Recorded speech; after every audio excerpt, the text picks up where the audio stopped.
What's up, fellow YouTubers? We're rocking out.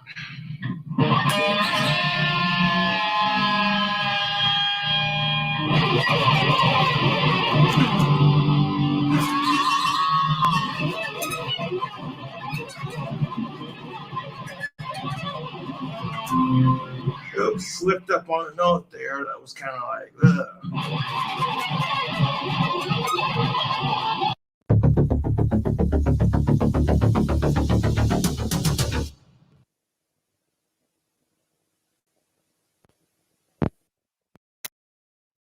Here's what's odd. It was like she was okay. I noticed that she was okay until Secular Opinion decided to say, well, Cookie has a problem with women.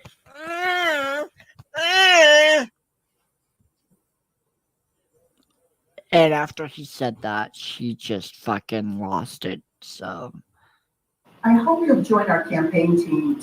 All right. We don't want to get ahead of ourselves here. Folks. How y'all doing? Yeah, what a week. Had lots of goings on here. Let me just switch this over. There we go. Now we can all see each other. Yeah, he nailed that Secular Opinion. Corky was a little raw leaving here, so we had Annabelle as a guest. We had, of course, a surprise visit by Vonhelton. That was always nice. I posted that up on the channel. I've taken it out of the last hangout, so people, if they just want to watch that 7 minutes of gold. But she had her first run-in with Nick Bravo, and it didn't go totally smooth. But look, both sides have expressed interest in settling the little debate that they were having. So I've talked to Annabelle. She's willing to do it. Corky has expressed in his videos that he's willing to do it. So maybe we can get something set up, or I'll moderate. They can talk about codependency, narcissism, addiction, whatever their beef was. Maybe we can squash that. Maybe we can get that set up for a special afternoon debate, kind of like what we did before, maybe a Wednesday afternoon. Nick Bravo, if you're watching, contact me or I'll get a hold of you. We'll figure something out.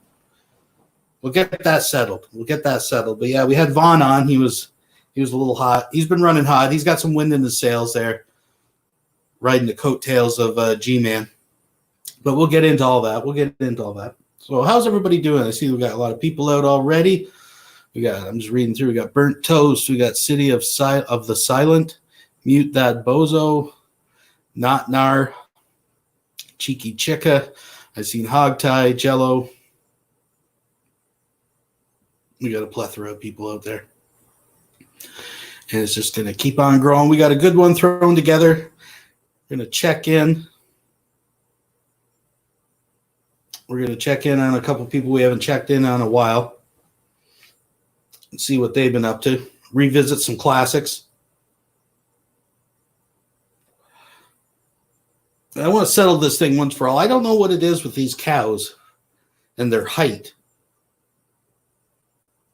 Yes, Happy Jesus. We're going to see if we can make this happen. We're going to, moderate a debate. Going to put out there as adults, bury the hatchet. But it's just amazing with these guys because there's a trend, right? Like I remember Monograph outside by a fucking tree trying to measure himself. I remember, now, Drag's got G-Man on the height thing. And we've done it with Vonhelton for a while. But the thing with Vonhelton that's unique is that it seems that his height throughout the ages is shifting, not just bigger, but backwards as well. I mean, I remember making the claim that he was baffling doctors being 5'11". Then he went down to 5'7". We're going to look at an old video where he again talks about baffling the doctors, but he's 5'10".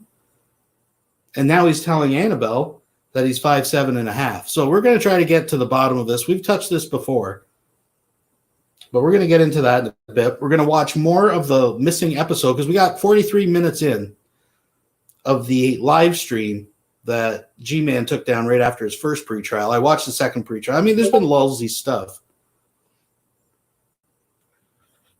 There's been lulzy stuff all week. I mean, with the G-Man hangouts alone, don't get me wrong.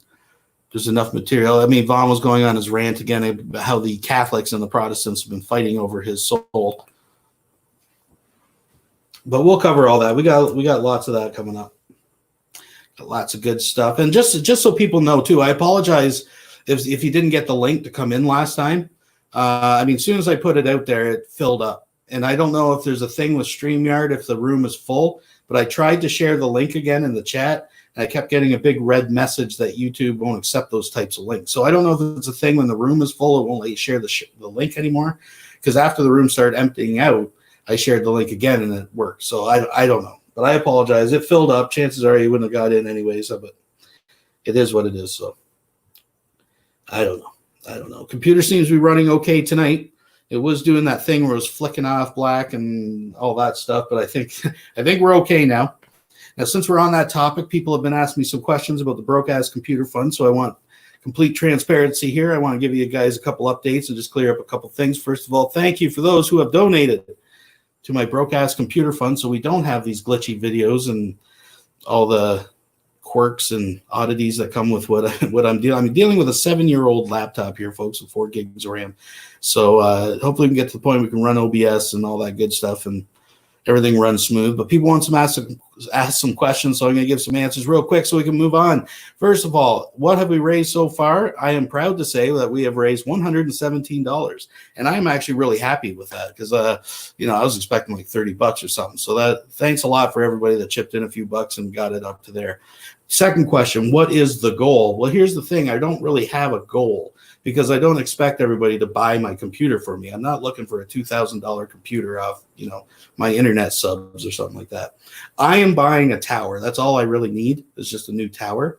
And if anybody, because people have expressed the interest, that wants to chip in, they're free to. The link is down below. You don't have to. It's not obligated. I've went over that ad nauseum. But we are at $117. I'm looking to spend $500 or $600 on a decent tower, right? And toward when, that's the next question that follows. When are we going to do this? When am I planning to do it? Again, no real goal. I just bought a car, so I'm just recovering from that a little bit. I'm looking the end of the month, 1st of June, so definitely before the official first day of summer, I'm going to buy a tower, and I'm looking to put $400 or $500 of my own money in. So anything else that helps is gravy. Pays for the taxes, pays for a new something. Maybe I can get a little bit better. On that, though, anybody out there that's a little more computer savvy, that's up to date with the new stuff, if you got any suggestions, that I should be looking at or sites or anything like that, I'm trying to keep it Canadian because shipping from the States is just retarded. So any money I save in components, it will just be lost in the shipping usually. And I'm kind of debating whether just buying the components and having it put together. I've built my own computer before. I'm not totally, inept at that kind of stuff. It's just I don't really have the time and energy. And it was years ago, and I'm out of date on what, I have to go through reviews of the new processors and everything to see exactly what I want. Probably an AMD something. I'm not sure yet. I have to look at the components. Or I might just get something already put together, not a Dell, nothing like that. But if you guys have suggestions of where I should be looking, maybe what I should be looking at. I'm not looking to build a gaming computer. I just want something in the 21st century here for people so I can stream efficiently and get a better product out to you guys. So, yeah, I hear Vonhelton's pretty good. I don't think he'd build my computer, though.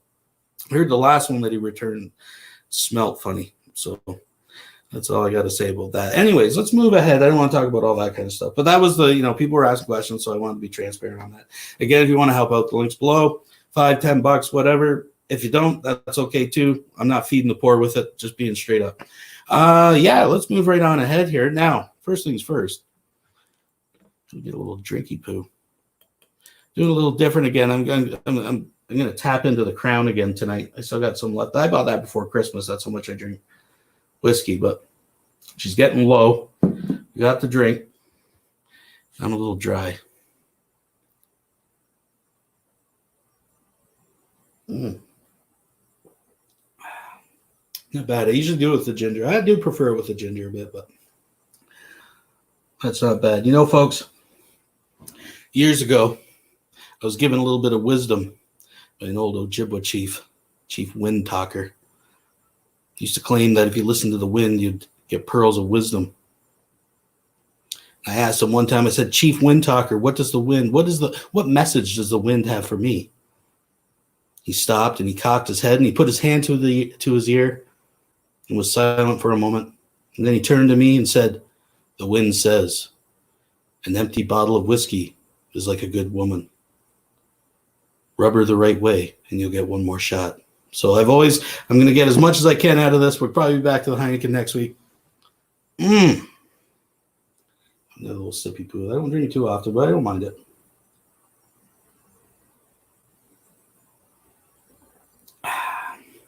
That'll keep me going through the show.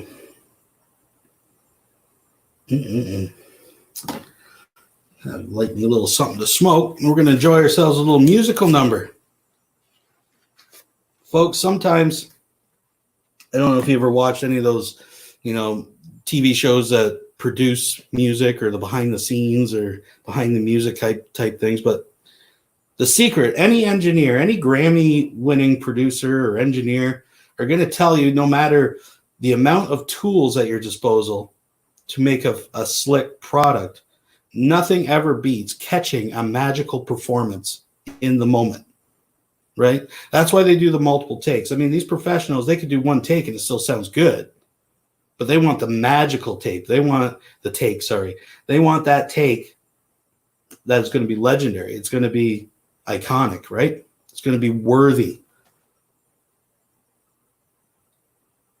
The other night, I think we caught such a take, and I'm happy to share it with you. We're going to bust it down real time, real talk, COVID-19 rap with the one and only Cobes. Take it away, Cobes. Today, so we can bring common sense. Yo. I'm opening up my gates to the future.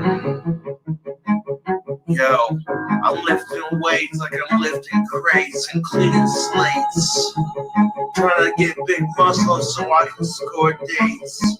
Be so buff, cause life is so tough. We sit here and the building goes rough. Treating life life's a bitch and it's rough.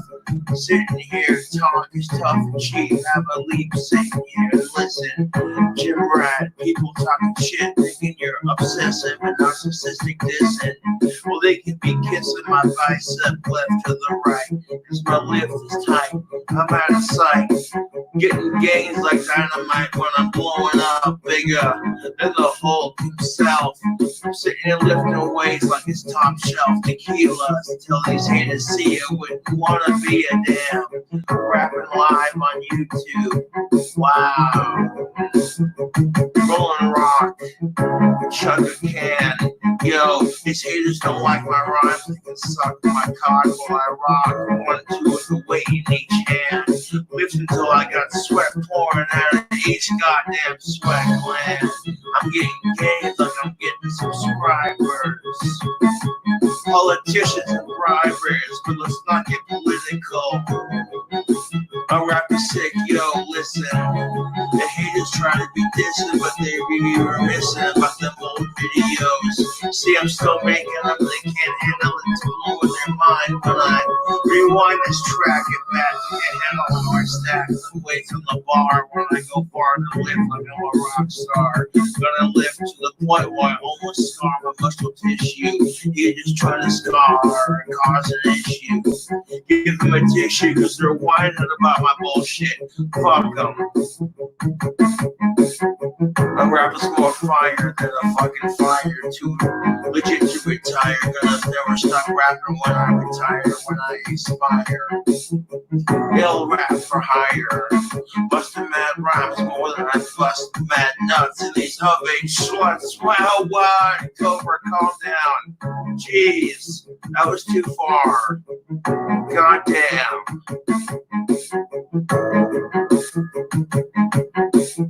Lift till I can't lift no more. You already know the score. Life's bullshit's a fucking whore. Sitting here asking for your money and your taxes and your bad hair waxes.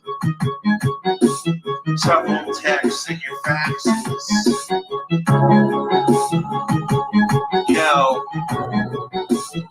gonna lift till I can't lift no more. You already know the score, the musical score. Except that living life is a chore. It's nothing to lift till you can't lift no more. Ease that stress, caress that weight bar, sweat pouring out of your hands. You feel the weight bar slippery in your hands. Sweat pouring out like lyrics on a mad rap. Bridging the gap between your weight, clean your slate, and now you're lifting clean with a new plate.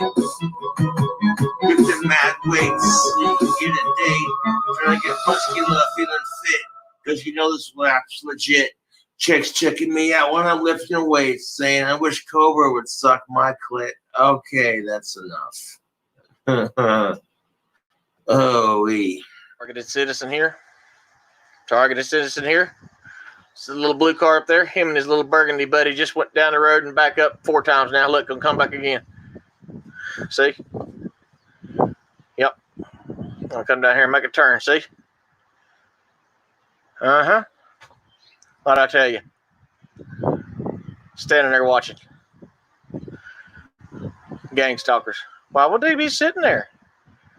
That's amazing, ain't it? Why would they just sit there? Why you think? Gang stalkers much?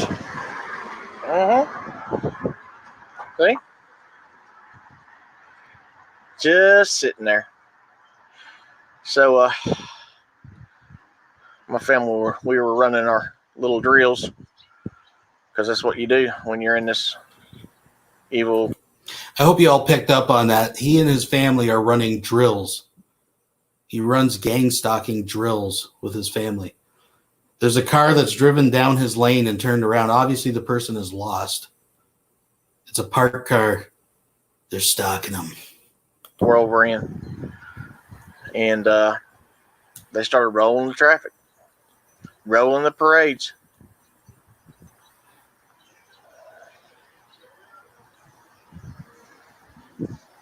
Just sitting there now. Just sitting there doing nothing. It's not cool to do it before, but not now when I'm on the front porch waiting for him, huh? Oh, that guy's just in the parking lot. He's probably just on his cell phone. You're just crazy. You're just crazy. Just like when I'm standing at Walmart looking at a GoPro mounted in between 2 people and I call it out. I just saw a black blur. Yeah, I would just make up GoPro. Just back that up. See? Look. See? See? See? You see, guys? Look. Mm-hmm. Perp!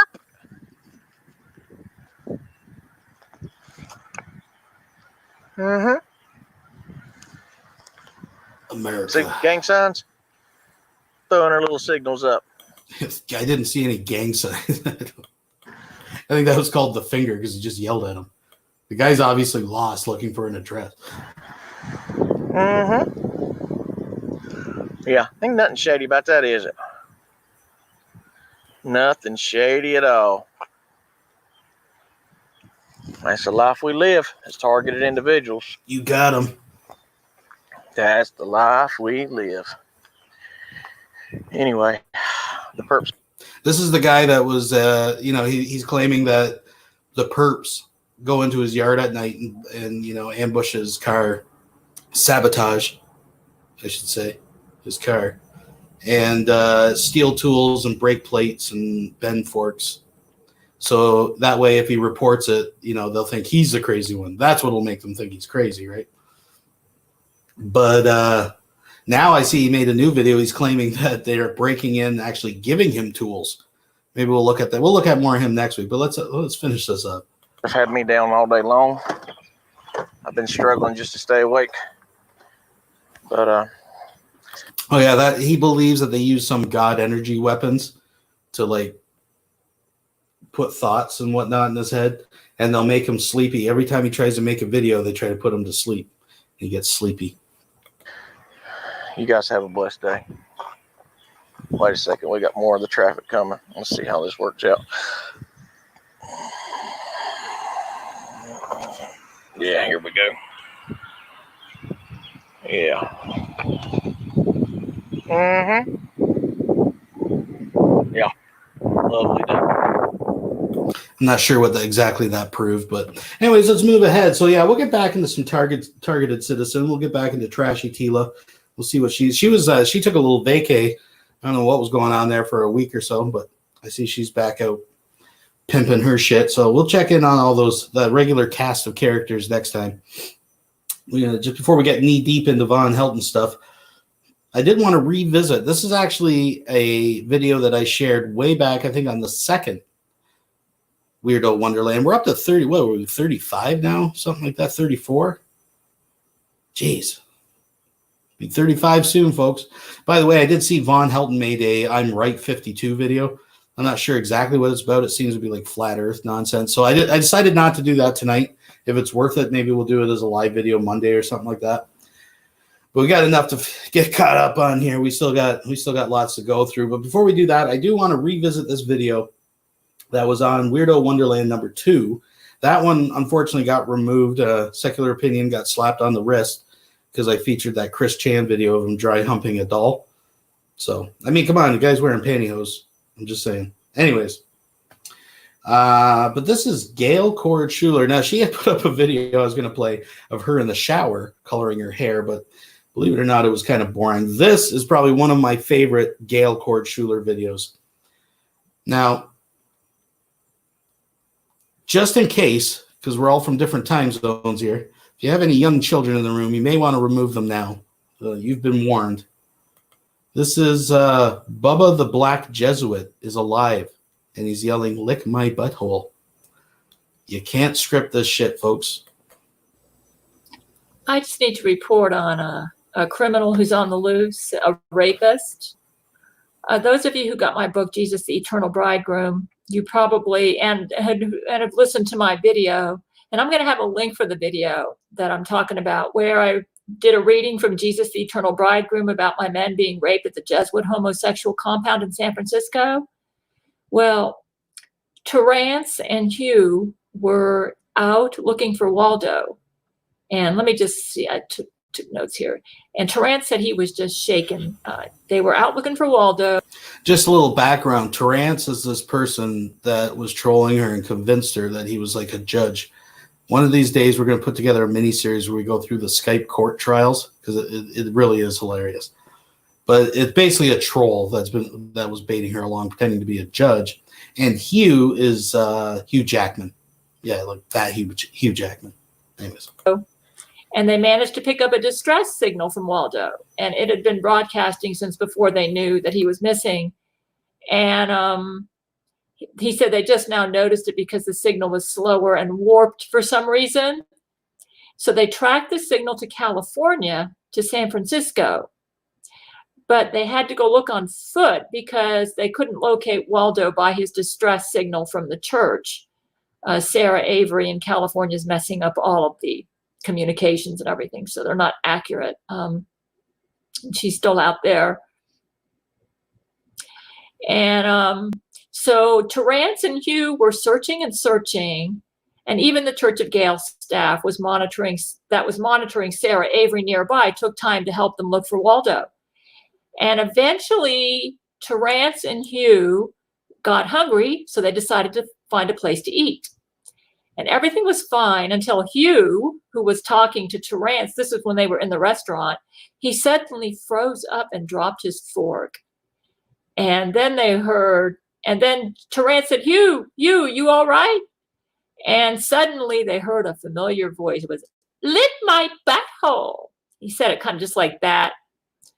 It was Bubba, the morbidly obese, gay, black Jesuit. He said those words exactly like how I said it when I said that he pooped in Hugh's mouth, you know, when I read it, when I did my audio book reading. So Hugh saw Bubba and he dropped his fork. So apparently Bubba is alive, and they both turned around when they heard Bubba preparing to get raped. So they were really, I'm sure their pulse rate was really elevated. But Bubba was just sitting there with a skinny white young man who had freckles and red hair. They call him a ginger kid. And the ginger kid giggled all effeminately and said, "Oh, how romantical." So Bubba apparently was on a date. He's homosexual.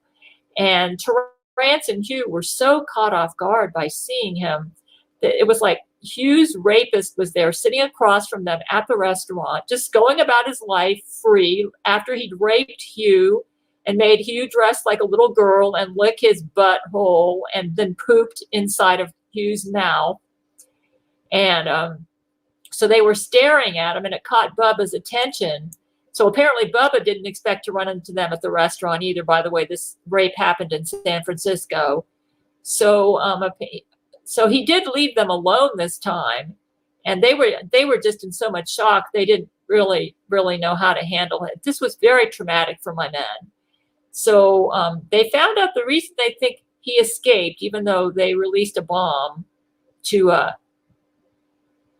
execute those rapists, that he escaped because he left early after he told Hugh to lick his butthole, and he pooped inside of Hugh's mouth. After it was a rape fest. Then he just left, and then anyways, let me just read what I got here. So Terrance said that he and Hugh Jackman are very upset. They keep going it over and over in their mind, and it was like they're wondering if they should have called for backup and arrested him or beat him up or something. And they're really suffering really bad post-traumatic stress. When Terrance was trying to tell me about it, he kept making mistakes and typing, and he's definitely going through post-traumatic stress. And then right in the middle of our conversation, Hugh Jackman just broke down and had a nervous breakdown. And I'll explain that to you in a minute. So they both felt like they were getting raped all over again. And they were out there watching Bubba out on a date, free like he never raped them. And they're very upset. I think they're scared to go outside now because they know that this rapist is on the loose. And Bubba seemed to be uncomfortable too, maybe because he was worried about getting arrested. And they couldn't eat. When they saw him, they couldn't eat. They were just stuck in that moment. And Hugh was sitting there reliving his rape. Apparently, Hugh has been in denial about the rape.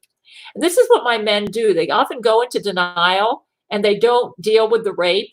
And this forced Hugh to deal with it. This happened in December 2011. Those of you who've read my book, and Jesus the Eternal Bridegroom, it's all in there. The Jesuits think this is funny, but for my men, it was very traumatic.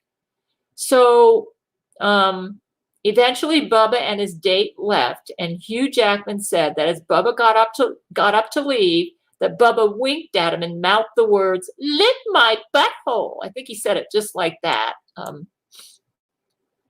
So it sounds like I told Terrance, I think you and Hugh need to go see Gerard Butler. Gerard Butler is a psychiatrist, and I mentioned Morgan Brown, who's parading and who's a Jesuit, who's claiming to be Gerard Butler's significant other, and Terrance said that Gerard's a bit downtrodden about that, but that's a different subject.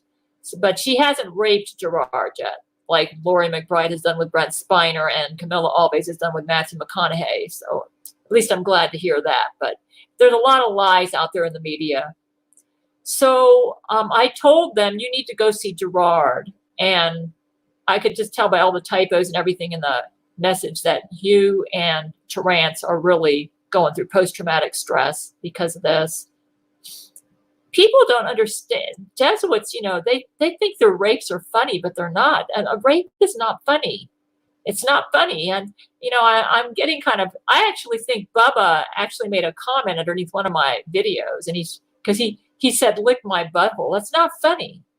It isn't funny. This really happened, people. And so if you see Bubba, the Black Jesuit, he's morbidly obese, and he loves to say, lick my butthole. So if you see any morbidly obese Jesuit saying, lick my butthole, call the police or contact my men at Church of Gail at Gailsmen, GAILSMEN at yahoo.com, or Gail Kordschuler, GAILCHORDSCHULER at gmail.com, and let them know that you've spotted him.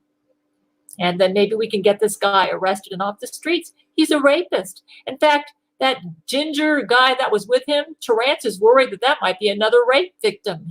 He's obviously homosexual, but he could be a homosexual rape victim.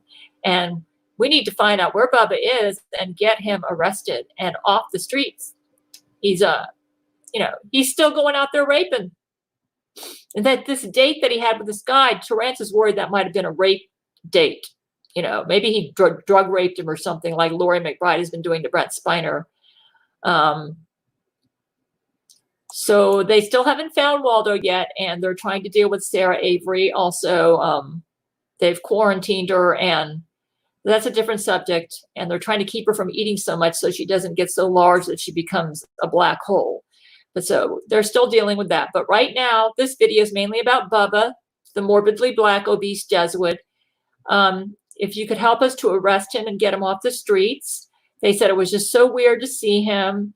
And when he left Hugh at the restaurant, he said, lick my butthole. He said that right to Hugh as he was going out, and Hugh almost had a nervous breakdown. And he actually did have a nervous breakdown. As while Terrence was Skyping with me, he had a nervous breakdown, and they had to call Gerard Butler in to sedate Hugh Jackman. See, he's such a tough macho guy that he was in denial about this. And then just meeting Bubba just brought it all back. It's like post-traumatic stress. So Bubba apparently got up and walked out of the compound after he raped Hugh, and that's why he survived and why he's alive. And let me see what else there is here. I already mentioned the ginger kid. We want to make sure he's going to be okay. He could be another rape victim. Even if he's homosexual, we're not against homosexual people. We're just against rapists, okay? Whether you're a homosexual rapist or a heterosexual rapist, nobody should be going around telling people to lick their butthole, okay? That's not right. That's not right, okay? So if you see any black or morbidly obese guy saying this, that's Bubba, okay? Probably Bubba. You need to call the police and have this guy arrested. And then contact my man at Church of Gail, Gailsmen at yahoo.com, or gailkorchuler at gmail.com. So, right, what happened when Hugh had his nervous breakdown is he burst out into maniacal, like, crazy laughter and started screaming, milk, milk, lemonade, milk, milk, lemonade, milk, milk, lemonade, and around the corner, fudges me. He had a literal nervous breakdown. The Jesuits are trying to play it up that that the men in my marriage list are all these big shot celebrities, and therefore they're somehow immune to the normal reactions that anyone would get from being raped. And they try to make it hard to believe that the Jesuits have literally raped these men. But they have, okay? And this Bubba guy, like I said, he needs to be arrested. They said that when Hugh Jackman just had his nervous breakdown while Terrence was Skyping me, it took 10 of the men to hold him down and to sedate him. And Gerard Butler, like I said, who's a psychiatrist, he said this can happen when a macho man has to deal with having been raped like Hugh Jackman was. They made him dress as a little girl, too.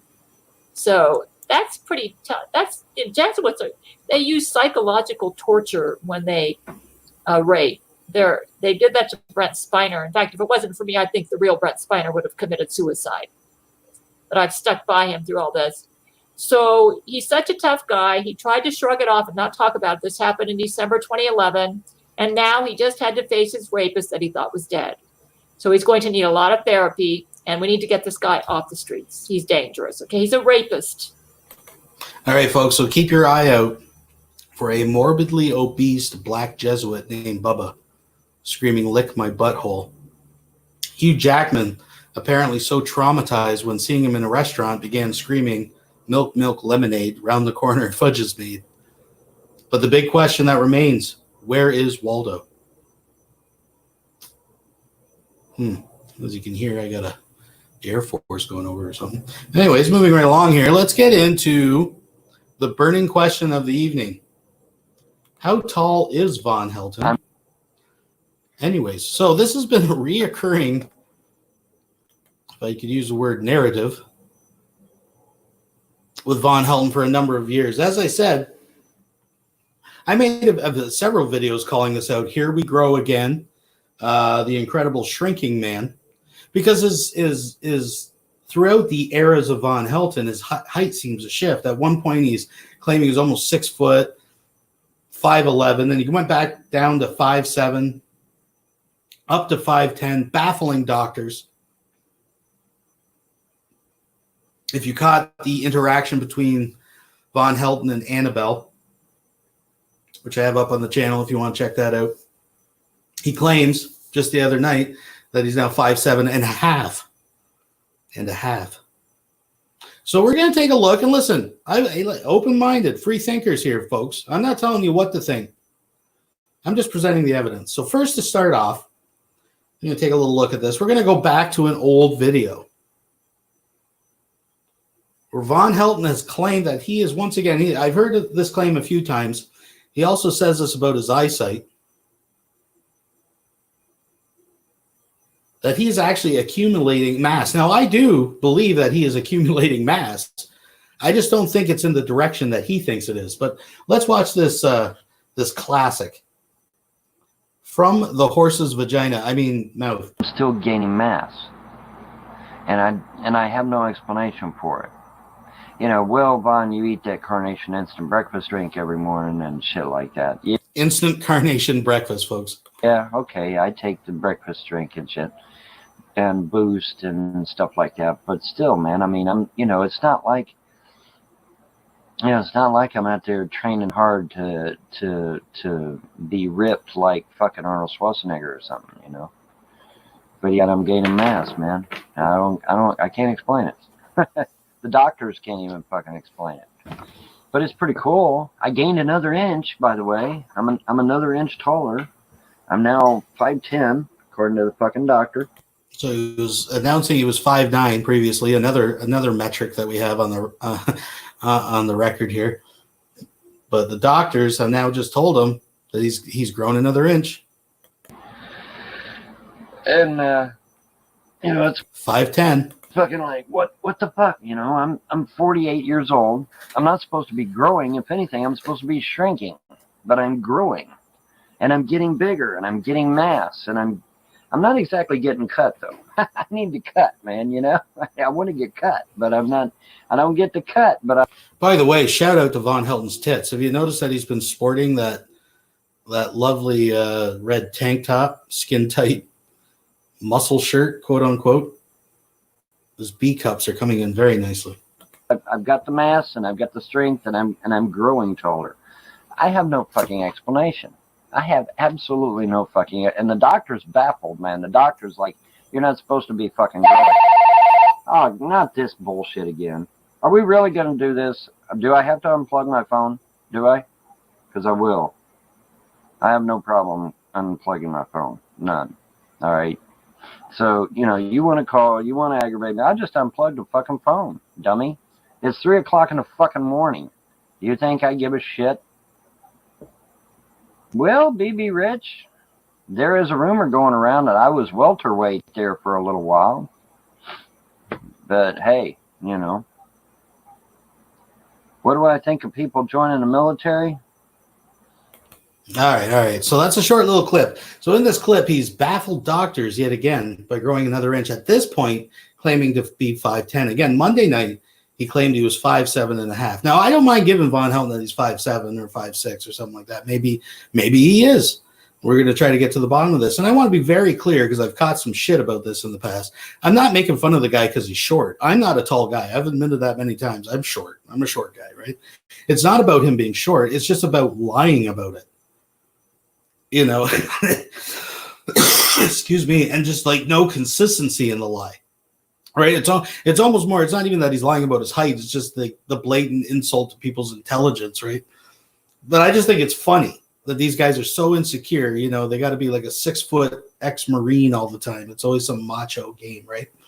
But again, you know, I'm willing to give the man the benefit of the doubt. Now, when I had talked to Mouse before, and I believe that's in the Andrea tapes and everything that I had posted before, but she claims she's around 5 foot.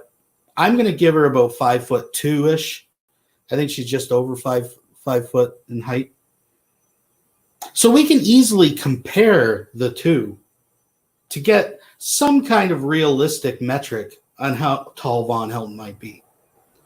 So if only we had a metric with them standing together. Now, there's plenty of videos where they've passed each other, which I could have brought up, but I thought this would be an interesting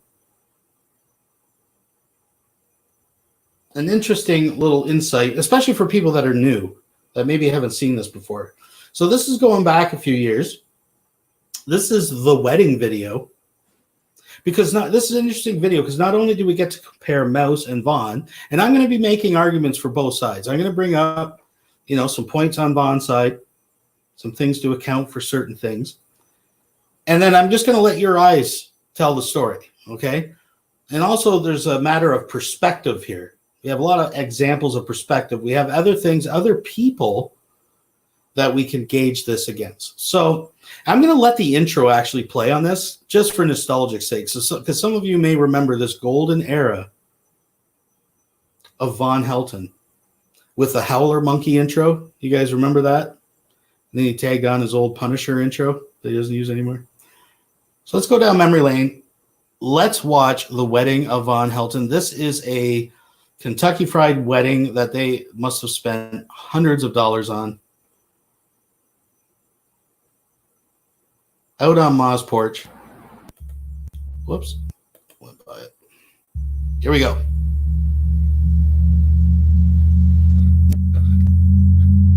Buckle up.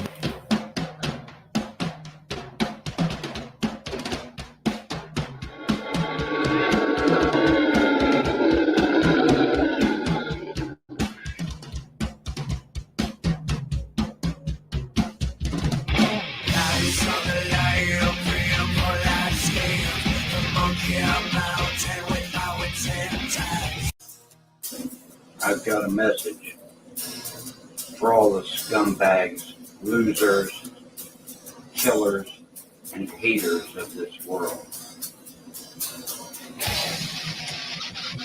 Evil must be punished. Got pretty little babies floating around. Yeah.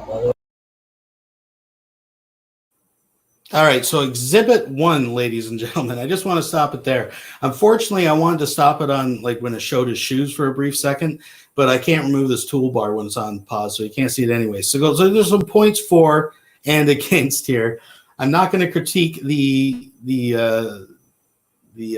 clothing here. Whatever. We're staying focused here, folks. So here we have the setting of a Kentucky porch wedding, as you will see. We have the Honorable Reverend Sweater Jeans, standing beside a young Vonhelton. Now, Vonhelton, I'll give him, it looks like he's kind of got, see, short people come in different varieties. I'm a shorter person. I'm proportionately short in most ways. But Vaughn seems to have like long, normal legs and then a really short, like, torso cut in half kind of thing. Because he almost comes up waist. Now, a couple arguments in favor of Vonhelton. Now, to be fair, he is wearing dress shoes here that have a heel, but from what I could tell, they're a very shallow heel. So it's not adding an inch to his height or anything like that. I would say maybe at the most a half-inch heel, maybe, just a sec, folks.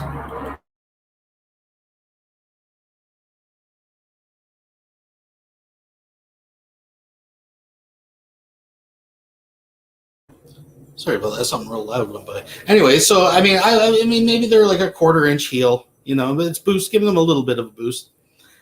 There is a bit of a boost there, though. I do have to acknowledge that. But I mean, for the most part, I don't think it's augmenting his height too much. Now, remember, this is a matter of perspective. Another point for Vonhelton. Admittedly, this reverend or neighbor or whatever the case may be, I don't know how it works in hillbilly country.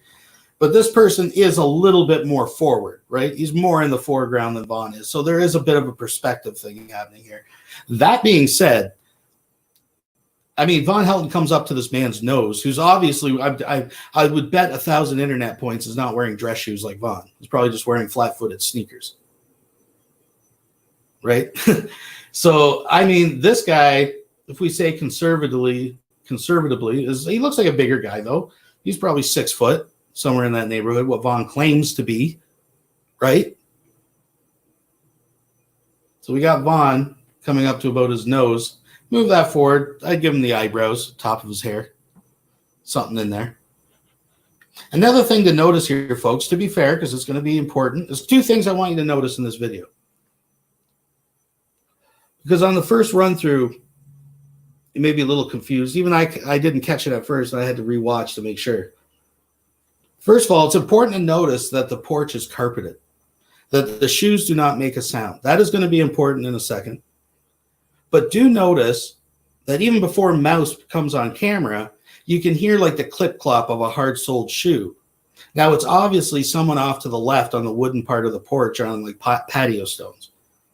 Because as you're going to see is the people that are actually on the porch, none of their shoes make noise because it is in fact carpeted. So the sounds you hear, because I'll just skip to it, Mouse may be wearing lifted heels, right? It's her wedding day. It's a Kentucky wedding day, but she may be wearing heels. Now, here's the thing, though. When you first watch it, it sounds like some of the clip-clops you hear on wood match up with some of her steps. So at first glance, you say, oh, that's heels. You can hear her when she walks. No, they don't actually all match up. And 2, again, it's carpeting. Her shoes would not make a sound. Now, there is a quick shot I want to catch where it does show her feet real quick. And she's definitely not wearing 5-inch stilettos, right? So even if she's wearing heels with a bit of a lift, it's not anything exaggerated. Now, again, she told me she was around 5 foot. I give her up to about 5'2". And we're going to have other people join this party so we get a sense of perspective. I'm just going to let it play for a moment. And you tell me, what do you guys think?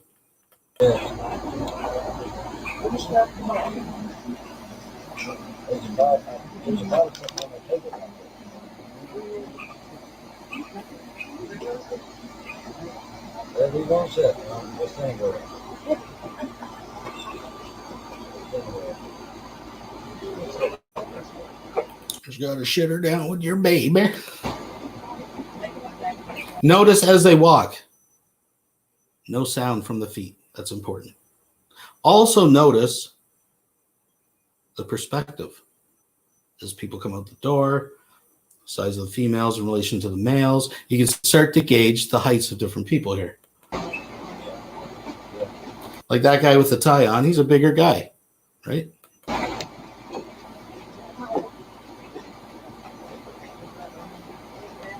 Here comes the pallbearer and the flower girl. If you look closely, I believe she's tossing out cigarette butts.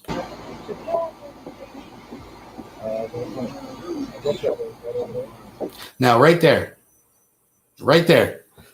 here comes the bride. Now, she's standing next to a gentleman. Admittedly, if you watch, he's a little hunched over. But she's coming up to about his eyes, right? About the bridge of the nose. Again, he's hunched over. If he stood up straight, definitely the bridge of the nose. And you can see his height in comparison to the door frame, in comparison to the gentleman and the people that went before. So you're getting a sense of perspective here.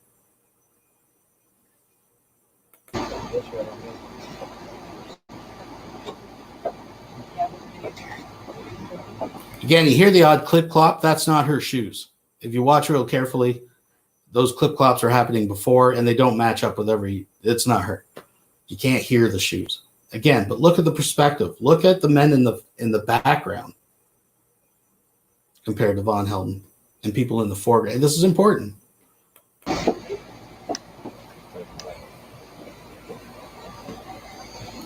So right here, folks, we're going to move it in a little bit. So we get an idea here. Now, they're fairly close. Everybody in this frame is fairly close, right? So we can't say that it's a matter of perspective here. I think we have it pretty much dialed in. Now we have some heads bent, so it's a little rough. But here was the gentleman that escorted Mouse out. There's the top of her head, admittedly tilted, but if we say about there. So I don't know. Somewhere in about the bridge of his nose. But if you look at Vaughn and Mouse, the top of her head is coming to easily his hairline. Right? Now she may have a lift of an inch or so in her heel, but I doubt very much that she's wearing stilettos. And he also has a lift, shallow. But I think this is fairly accurate, especially in comparison to this gentleman whose head is bent. But look where the tip of his head is. Again, a matter of perspective, but we can use it. Well, we can't. It's on an angle. You could use that crease right there. Now, obviously, in real life, he's not as tall as I'm not suggesting that. But just from our angle, it's like a unit of measurement. There's his head is bent. And he is easily head and shoulder, well, not head and shoulders, but he's definitely taller. But you can see the perspective here.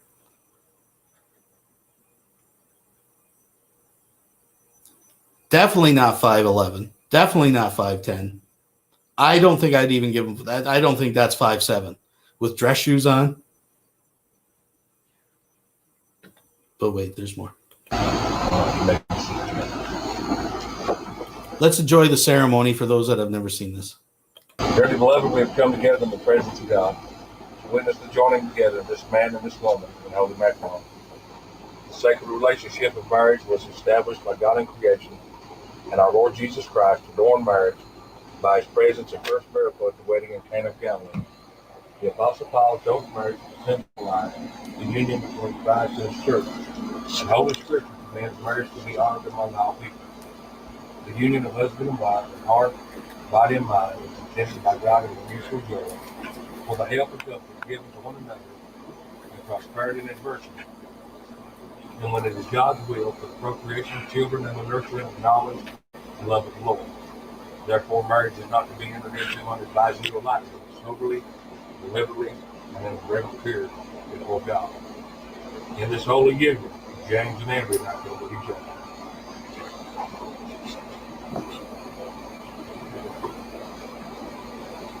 James, you repeat after me.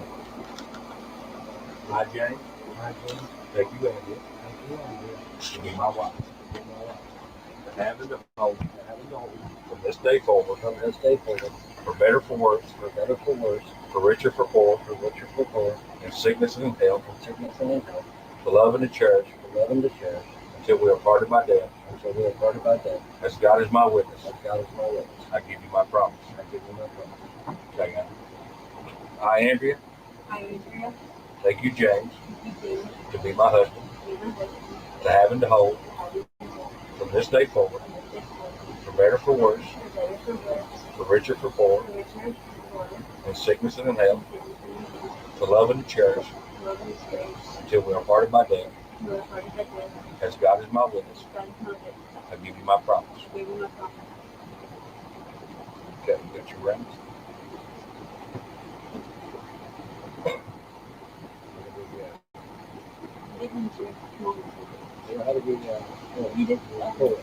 Hurry up, kid. I got a live stream I got to get to. You're going to let one of them hold your flowers. I got to hold mine. Okay. Though small in size, these rings are very large and significant. Made of precious metal, they remind us that love is not cheap or common. Indeed, love may cost us dearly. Made in a circle, their design tells us that love must never come to an end. We must keep it continuous. As you wear these rings, whether together or apart for a moment, may they be constant reminders of these glad promises you are making today. Okay, James. You take your ring and place it on the third finger of Andrew's left hand. Repeat after me this promise saying. All right. With this ring, I seal my promise. To be your faithful and loving husband. As God is my witness. Okay, Andrew. Take this ring and put it on his finger. Left hand. See, what you haters don't understand is none of it counts because he's pagan, not Christian, right? Repeat after me. With this ring, I seal my promise to be your faithful and loving wife, as God is my witness. today. Let's bow our heads. Father God, in the name of Jesus, we thank you today, Lord. We thank you most of all for waking us all up this morning, for the breath of life that you've given us, for this great salvation that you've given and offered to the world. Now, Lord, as James and Andrews come together, Father God, and they join themselves together as husband and wife, they're no longer two, but they're one. They've joined together in your presence and in your eyes. Father God, according to your word of what you tell us in your word, that we are to love each other, to look to each other, and most of all, to look to you for all things, that you're our help, you're our provider, our way maker in everything. You're our life, and we will look to you, and we will give you thanks and praise. Lord, I ask you just to make their household now, Lord Jesus, just make it a light for you, Father God, that they can be a witness for you. Lord, that they love each other and love everyone around them, and most of all, I know you're all waiting for the kiss. that salvation will reign in their hearts. Father God, I give you praise and honor, Lord, for them. In Jesus' name, amen and amen. You may kiss your bride. Woohoo! Now, is that a bunch of little kisses you're hearing, or is that him sucking the soul out of her? I'm not sure. Okay. I can breathe now. I can breathe now. Turn around. All right, turn around and face her out. Turn around. No, she's supposed to face that way and throw it. No, we're taking a picture first. She wants to take a picture. Oh, she wants to take a picture. Tomorrow. Okay.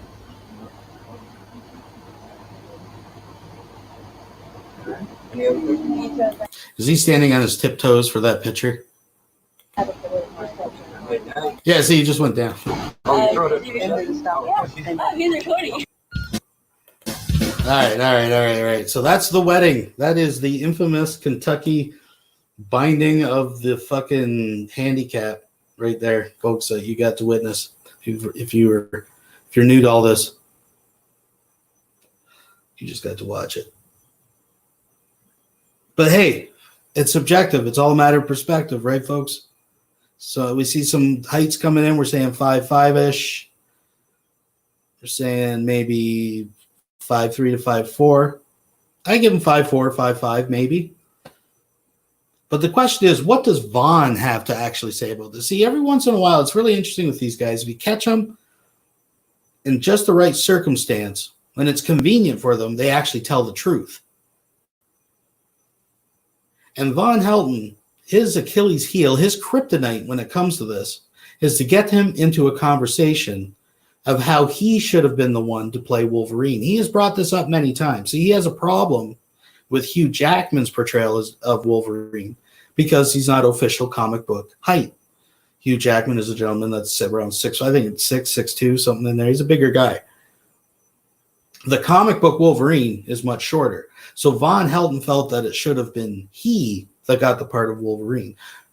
I happened to find in the vault one of these such instances where I had caught Vonhelton in this conversation. Now listen very carefully. Now Vaughn claims to be a comic book expert.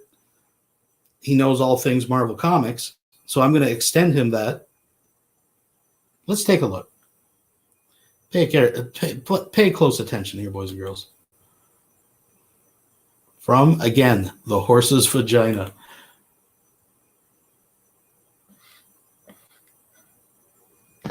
Am I a good actor? Yes. I would like to believe so. I would like to believe I'm a good actor. When was the last time you acted? Well, it's been years ago. But no interest in doing it? Oh, I got all kinds of interest in doing it. So go audition. I wanted to be Wolverine bad. I'm the height that Wolverine is. I've got the build that Wolverine has.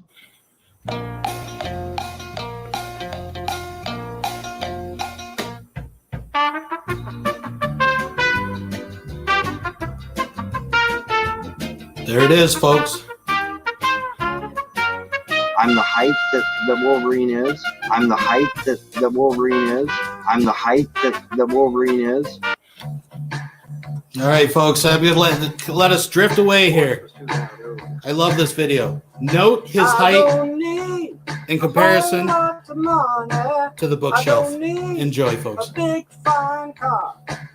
I got everything that a man could want. I got more than I could ask for. I don't have to run around, I don't have to stay out all night, 'cause I got me a sweet loving woman, and she knows just how to treat me right. Well, my baby, she's alright. Well, my baby's clean out of sight. Don't you know that she is? She's some kind of wonderful. She's some kind of wonderful. Yeah, she is. She's some kind of wonderful. Yeah. When I hold her in my arms, you know she sets my soul on fire. Ooh, when my baby kisses me, my heart becomes filled with desire. When she wraps her loving arms around me, about drives me out of my mind. Yeah, when my baby kisses me, chills run up and down my spine. Well, my baby, she's alright. Oh, my baby's clean out of sight. Don't you know that she is? She's some kind of wonderful. She's some kind of wonderful. Yes, she is. She's some kind of wonderful. Yeah. Now, is there anybody got a sweet little woman like mine? There's got to be somebody got a sweet little woman like mine. Yeah. Can I get a witness? Can I get a witness? Can I get a witness? Can I get a witness? Can I get a witness?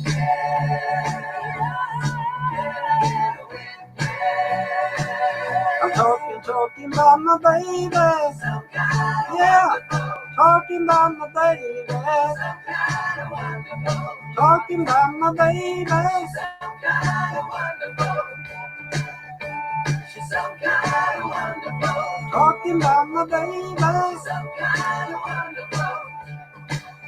She's some kind of wonderful. Talking about my baby. Some kind of wonderful. She's some kind of wonderful.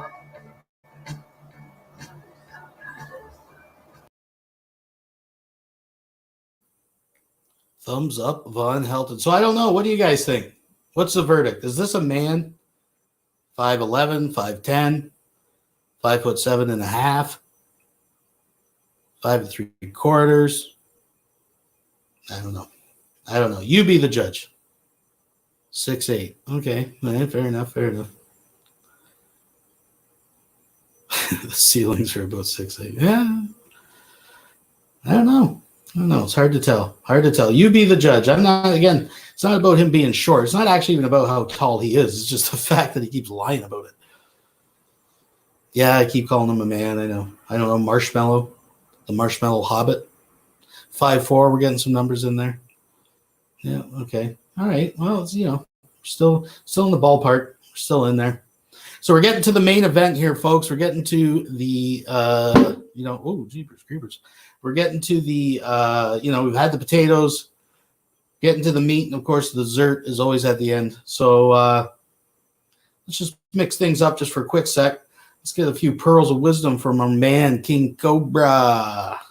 What is up, fellow YouTubers? We're back at it with another video. Hanging out with homeboy Alex Campbell, having a drink combination. Yeah, buddy. I got my stimulus check, and tomorrow I'll be going to get supplies for the wands. Here in a bit, after a while, I'm going to go collect some sticks for my Etsy so I can make another batch. Whoa, how's it going, bro? Going pretty good. How you doing? Hello, YouTube. What's up? The mask I completed at your place really gave me a lot of inspiration to do more. Hell yeah. I mean, Edgar Allan Poe only made $15 from his most famous book, but well, an aspiring artist. Alex is having a bit of a rough day, so he came over to hang out with his homie and, feel better. My homie, Josh Saunders. But hell yeah, Josh. good job with your channel and your wand business. I'm hoping to get mine started soon. Thanks. I mean, I'm just making paper mache masks for people to wear when they have parties and shit. But Here's the best part of it, YouTube. Did you know that my buddy Alex is getting his own business started? That's most definitely what's up. I'll drink to that. it's just paper mache, people. It's just They're starting off as paper mache, but the masks will get better and better as you get more customers. Well, with the stimulus check and my taxes this year from how much I I just want to stop. I see Pipey in the crowd. Pipey, Vonhelton was looking for you. He's got to serve you. Serious business this time. work, it's most likely going to happen within the next couple of years. That right. 3D printed cosplay costumes will be available. And if you want, they will be available to be painted at Cobra Craft. I can help you paint if you need help painting, and that's not. That's what I really do need, bro. You know, somebody to paint them because I spent so much time building them.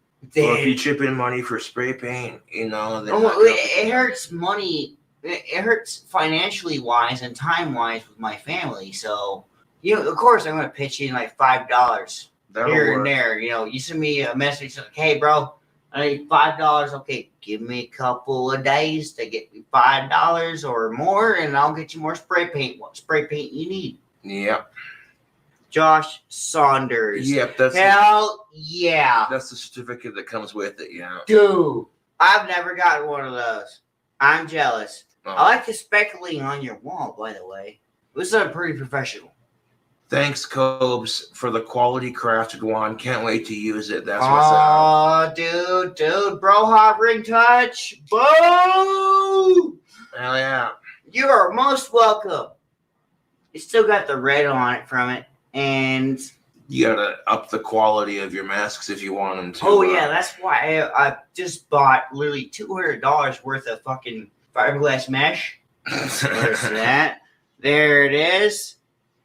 Yeah, I gave him my old one. The second one he found bought. my old one. And it's nickel and copper plate. The nickel's wearing off, which makes my finger react, which gives me a lot of good memories about my. It's really no different than a fraternity giving their brethren like a fraternity ring. Let's just say whenever my friends are in a bad mood and they need someone to talk to and hang out with, I'm there. And that's what friends do for each other.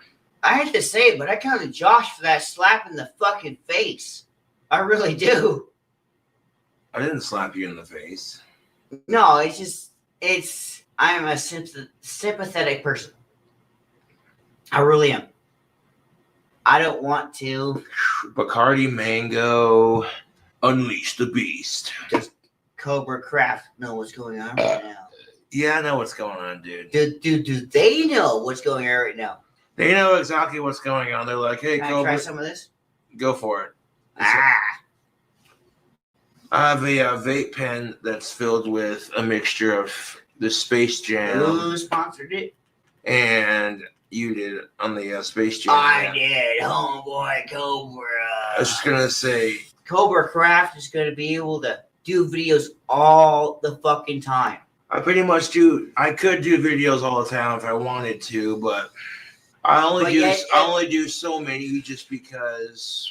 But yet, if you had, it keeps the fans hungry for more. If you had masks and helmets to fucking paint and shit like that, it would keep the fans more interested longer.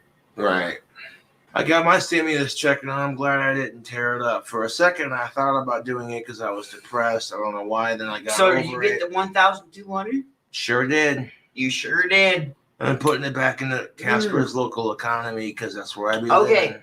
Personally speaking, though, I think a woman would make an awesome president, just not Hillary Clinton.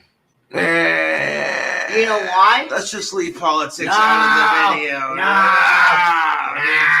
You know why? I'm not gonna lie, Sarah. As a fellow craftsman and artist, I painted my nails 3 different shades of green, and I think it looks cool, but that's just my opinion. I will catch you cool cobras later. I am loving that Cradle of Filth tattoo with the Aussie knuckles. That just looks fucking sick. Who gave you that?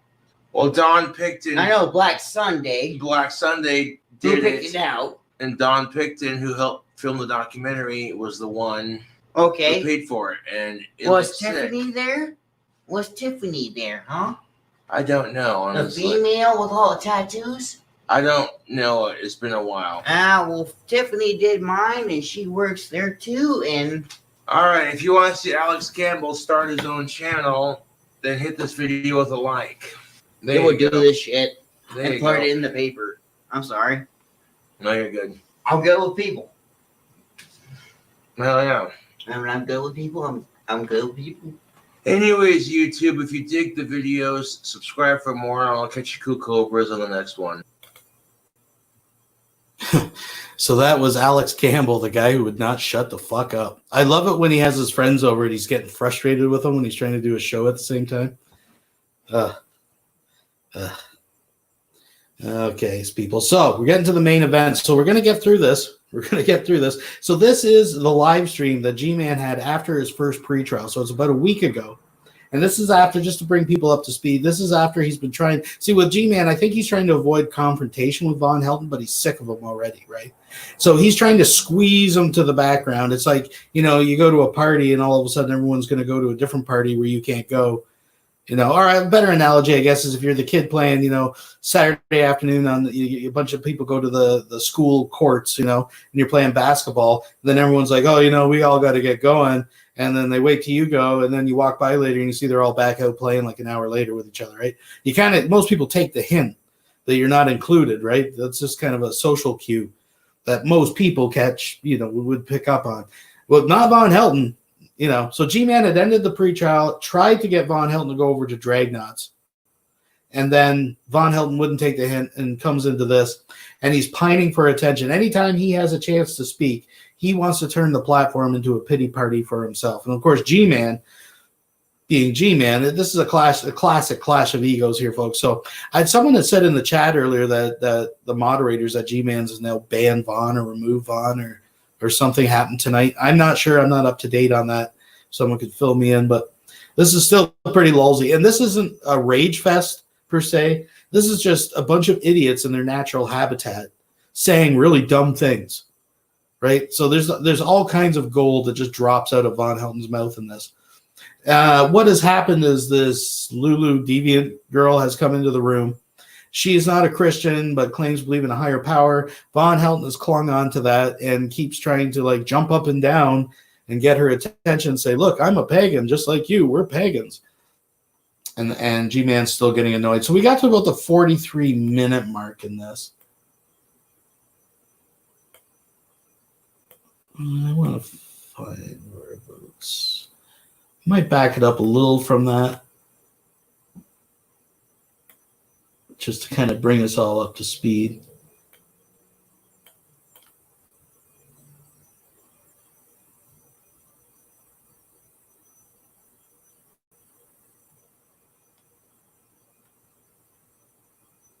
I don't know where we are. Let's check it out. And correct it. What do? You do what Dragnet tells people to do. I'm going to troll people and I'm going to act like a fool. Yep, pretty much. That's what you guys do. I think I'm quite a ways ahead. I got to go back here.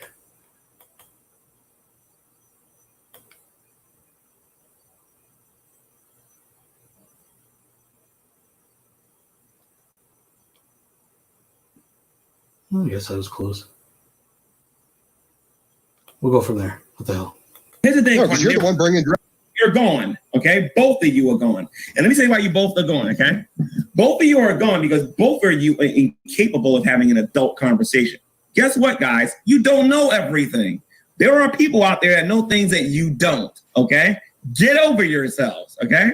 If you can't handle somebody asking you a question, and by the way, I find that kind of offensive too as an American, especially African American, and all the people that's in prison. I gotta make sure I talk about people like you. Hey guys, you're not slaves. You're gonna pay 15 cents an hour, 15 cents a day, but you're not a slave. So what I'm gonna do is maybe I should go to legislators and tell them to start paying you guys 15 cents a day at your jobs. The prison system, the prison system would be similar to an indentured servant. An indentured servant is a form of slavery. It's not as, Oh, by the way, shout out to Irv Ruined His Own Life for capturing this spectacular display of ignorance. there's no whips and chains, but it's still a form of slavery. When they think slavery, they're thinking KKK and Right. transatlantic slavery. Exactly. And that doesn't necessarily equate. Slavery is from an evolutionary standpoint. From an evolution. Okay? And I'm going to prove to you that both Carnivorous Ape and Werewolf King believes and supports slavery. He cannot say carnivorous. He cannot. He can't do it. Wolf King said he has a cat. Wait a minute. Hold on a minute. He has an animal owning. He's an animal himself, and he owns another animal. Wolf King is supporting slavery at that point. Carnivorous Ape. If you own a pet or support other people who own a pet, sir, you believe that slavery is okay because you said yourself you believe you're an animal, and you own owning another animal.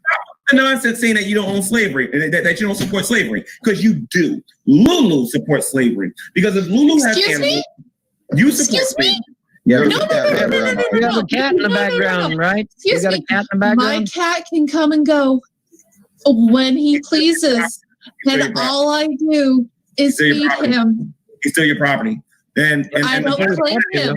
Property. And he's I still your don't property. claim him. He can come and go as he pleases So, and G-Man, has food instead and of talking water. over Lulu, can you demonstrate the work that she forces this cat to do? Okay, so What? hold on a minute. Deviant Lulu, do you own that cat as property? Yes or no? I don't own him as property. Is this cat your pet? Yes or no? I consider him Cats my are pet. property. They're companions. He's my companion. This is great. This is great. But he can come and go as he pleases. If he decides not to come in the next night, that's on him. Get this to Shaka Guy. If anybody can get a clip of this for me, give me the timestamp of when this happened in the show. Let me know. So I can get a clip of this to Shaka Guy because he's got to see this. This is just retarded right here. So let me get this straight here. Your pet is not your property. So if I go in and take your cat, you're not going to report me to the police? No, I can't. You're a Because liar. The truth ain't I in you. can't. Because You're in a the liar. state. The truth ain't in you. This is great. This is okay. No, you mean to tell me if I stole your cat, you wouldn't have me arrested? Come on, man, don't lie. Come on. Because in the state of California, cats are not considered property. Really? But if you were to take my dog, I can report you. Really? Well, wait a minute. Why aren't cats? Because cats are narcissistic. This is great. Cats are a who what? One more reason, ladies and gentlemen, why evolutionists have Cats have a very narcissistic personality. They choose their owners. It's not the other way around like with dogs. What's that got to do with custody in China? You go to a pet store, you get a cat, you take it home, it's your pet. A dog is considered a working animal.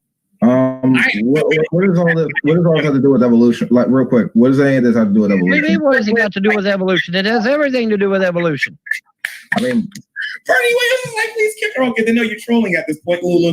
No, I'm not. I'm not. It's not even funny. If she says it's the law in California, maybe it is. California is so messed up. I wouldn't dispute it. I wouldn't. California's messed up. They've been messed up for years. This is great. Well, California is the state that gives Prozac to cats. Do you own a dog, Lulu? I'm sorry? Do you own a dog, Lulu? Yes, I do. Okay. Do you own your dog as property, Lulu? It's registered, and if you were to steal my dog, If I steal then your it's dog, property. I'm sorry? steal your dog, will I go to physical jail? You can be Okay, so the dog is your property. Get off of the cat and deal with the dog now, because it goes back to my original point. Are you an animal, yes or no? I'm sorry? Are you an animal, yes or no? Yes. And you own an animal. So what are you supporting at that point? Slavery. Slavery. Slavery. You are a apologist because you own a dog. An animal owning an animal is slavery. So what's your point? Yes, it is.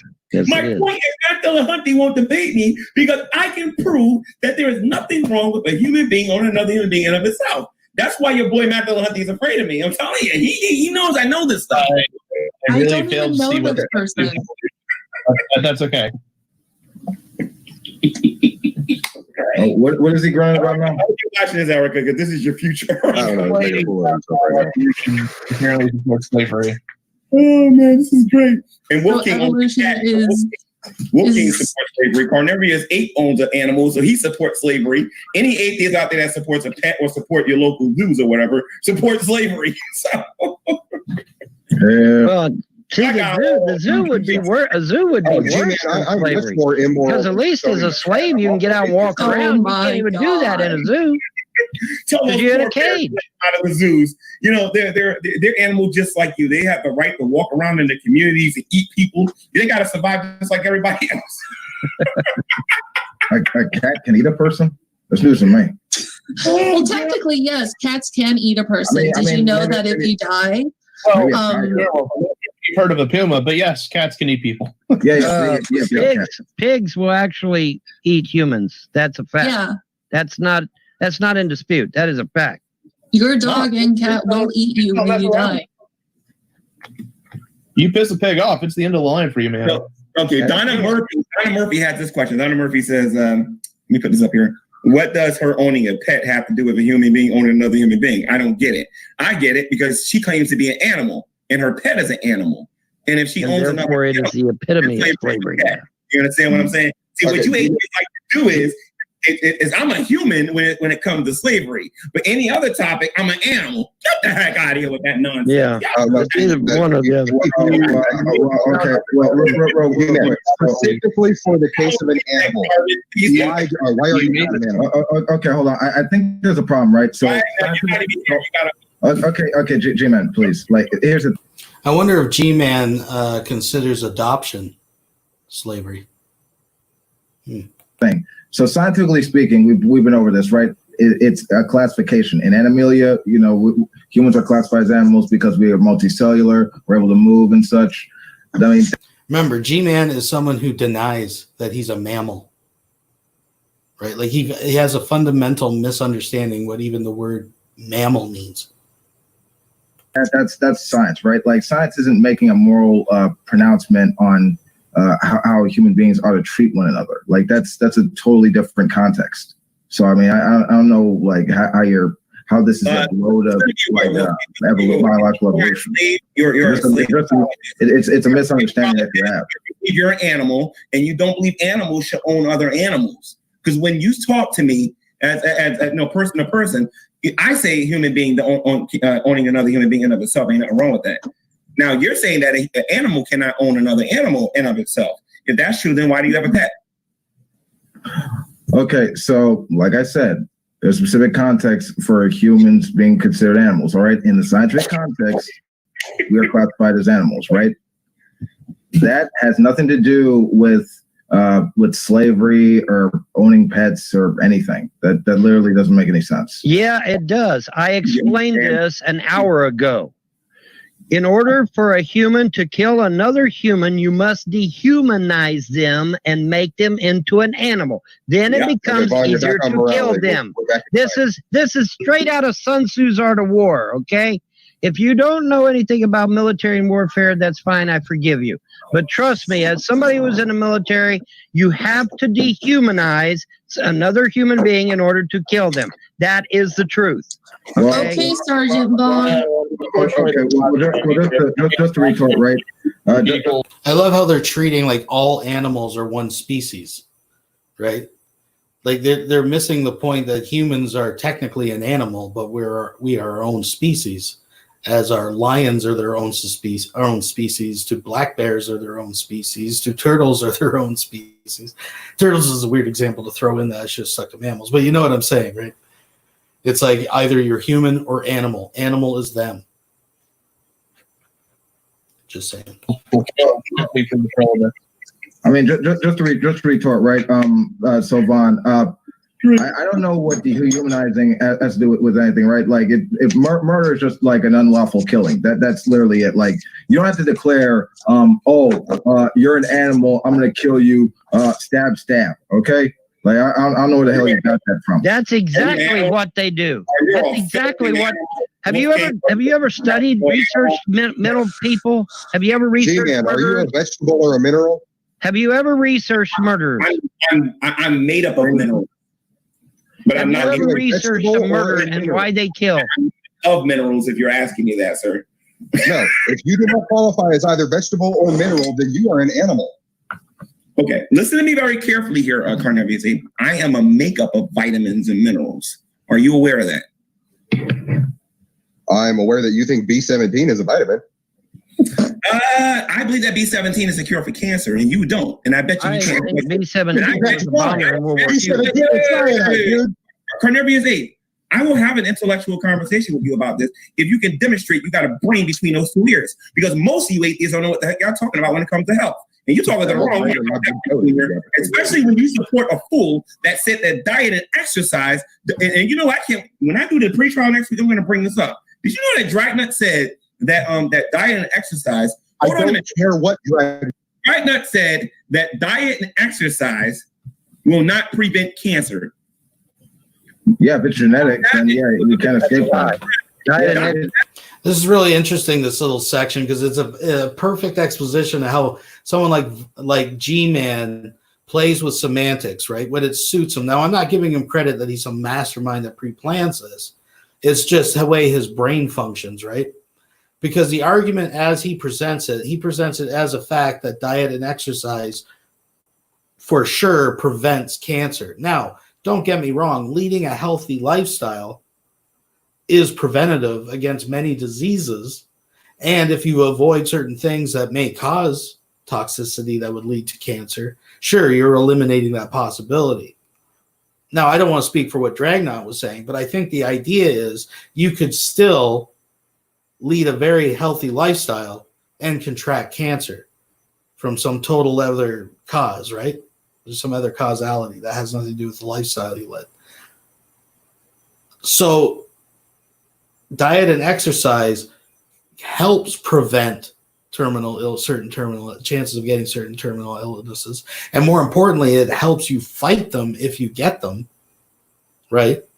So it's good to lead a healthy lifestyle. But I think the point is you can't say that they absolutely prevent you from ever getting cancer.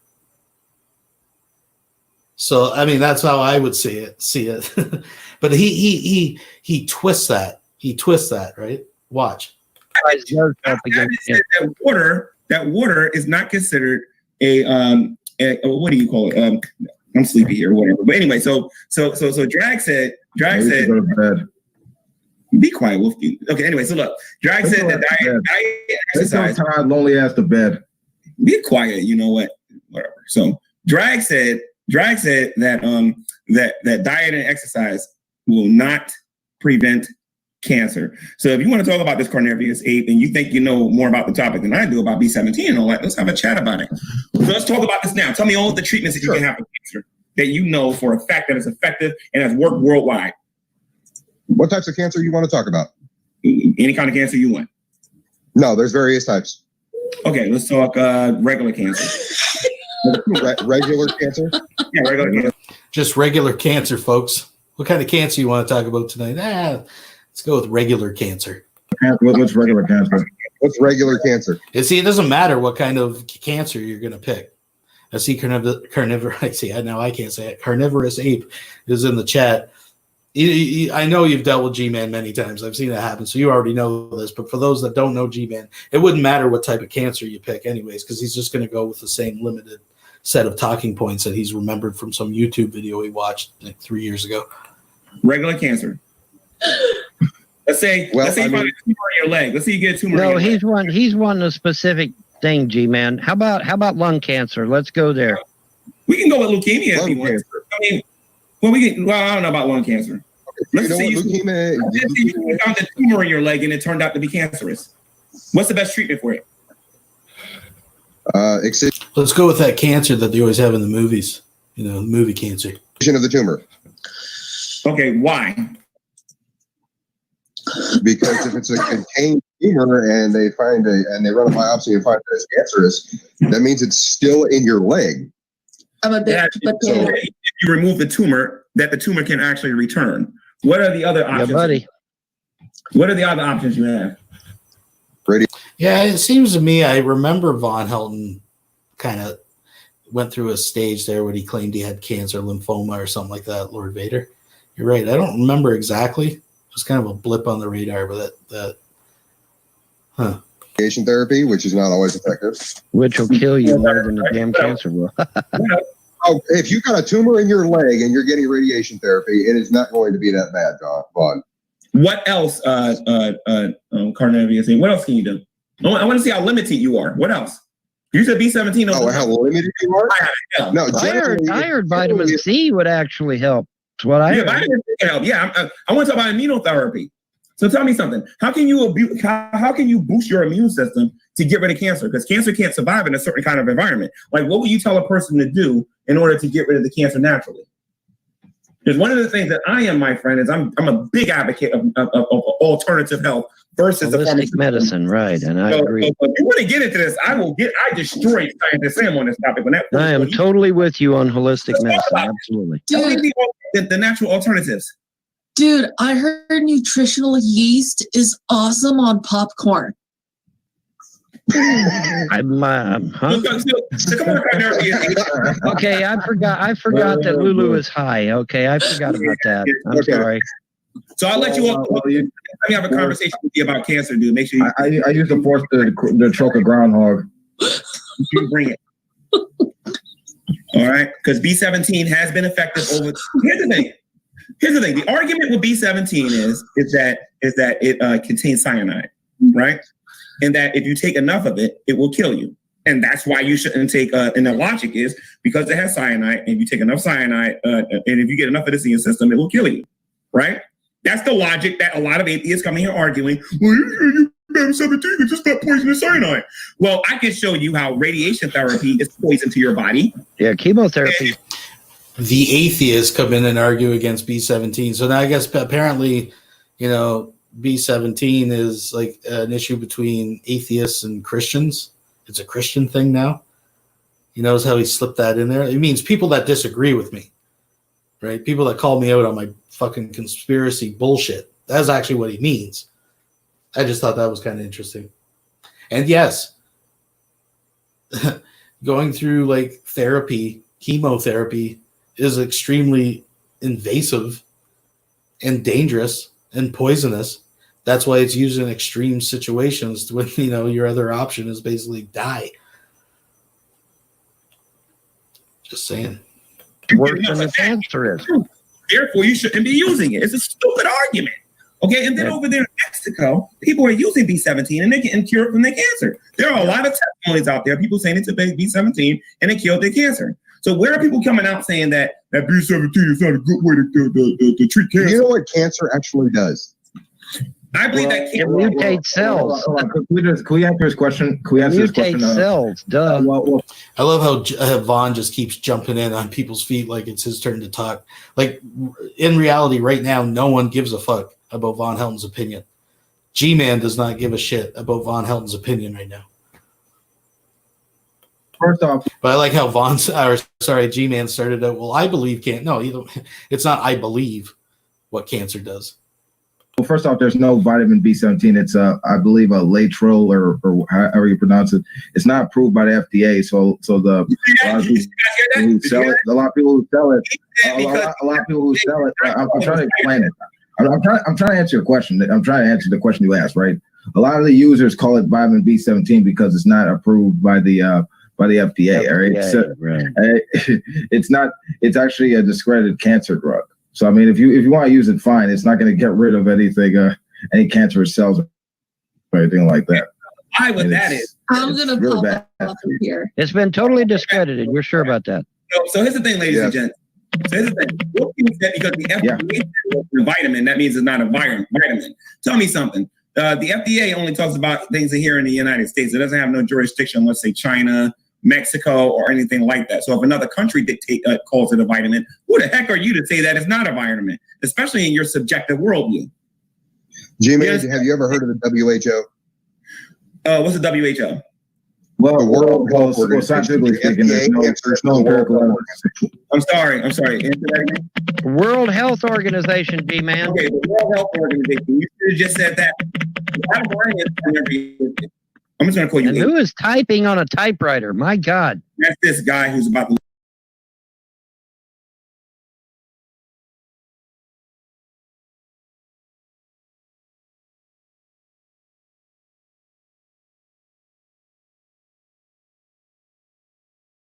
leave. Okay, so regarding that, like I said, how do you attest to the testimonies and the doctors over there in Mexico that say that people who took B17 has had their cancer completely disappear? I take those pretty much with the same grain of salt as the guy in Africa who suddenly had his minister return him back to life. Okay, so if I show you a video right now with a doctor giving a testimony, because you're obviously not that yourself, okay? And by the way, if anybody wants to see Nah, the stream didn't freeze. It was I was talking while I was still muted, and they said that wasn't that important anyways, and just played the video. I was basically just saying that I saw the comment by I'm sorry Wilson. He says that something happens at 3:57. We'll get there. We'll get there. I just want to watch some of the idiocy that drops out of these clowns' mouth. But yeah, that was just me.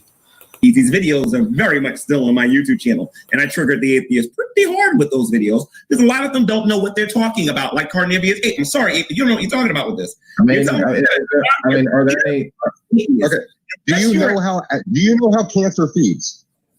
I'm going to show everybody a video here real quick, and I'm going to show everybody why what he just said was idiotic. I'm going to show you this here in a minute. Just give me a second here. Hold on. So a YouTube video, not a scientific study, right? Yeah, a YouTube video. I'm going to be proven wrong by the YouTube. You know what? That's fair. That's fair. Vaughn, you asked a very important question. I love how he just ignores the questions that people ask him. You know, just simple like, do you know how cancer works? Like, you know, and he just completely avoids it. I'm going to skip ahead a little bit here. Okay. I'm trying to find the news report, but if you want to watch the videos, these are the videos here. And you can also go on YouTube. Yeah, what's wrong with finding a YouTube video? Wait a minute, hold on a minute. What's wrong with me finding a YouTube video with a doctor? It's not so much like using a YouTube video to express certain talking points or something, but you have to know that the information behind it, you have to be able to back that up and know it's true. That can't be your only source on the topic. That's the part that G-Man doesn't understand. You know, like if I wanted to use an animation that someone's uploaded to YouTube for like university research or something, right? Like if I wanted to show the trajectory of a certain body in orbit around and something else, and I borrow it from NASA or some institute, or if I wanted to have an animation of something to do with cellular biology and try to explain my point, that's okay if you're using it as like a tool, right? But that just can't be your only. That's as deep as your knowledge well goes on the topic. Especially when you're like making these bold public statements. And that's the part he doesn't understand, right? With somebody telling the story about a doctor falsely giving a testimony. I'm sorry, giving somebody a false diagnosis. What's wrong with that? Well, that was an incompetent doctor. A full-blown empirical study would be far more preferable to something you can find on YouTube. All the time. And by the way, before you guys start thinking that because you're an atheist and everybody's going to agree with you, I'm sorry, but this one's kind of split. I have a lot of them that agree with me on this particular topic. There's a lot of malpractice. What does atheism have to do with anything here? There's a lot of malpractice.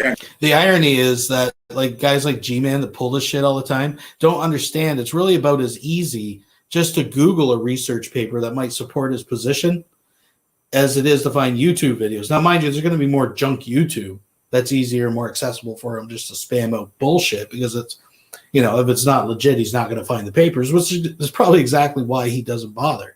But I'm just saying, giving him the benefit of the doubt.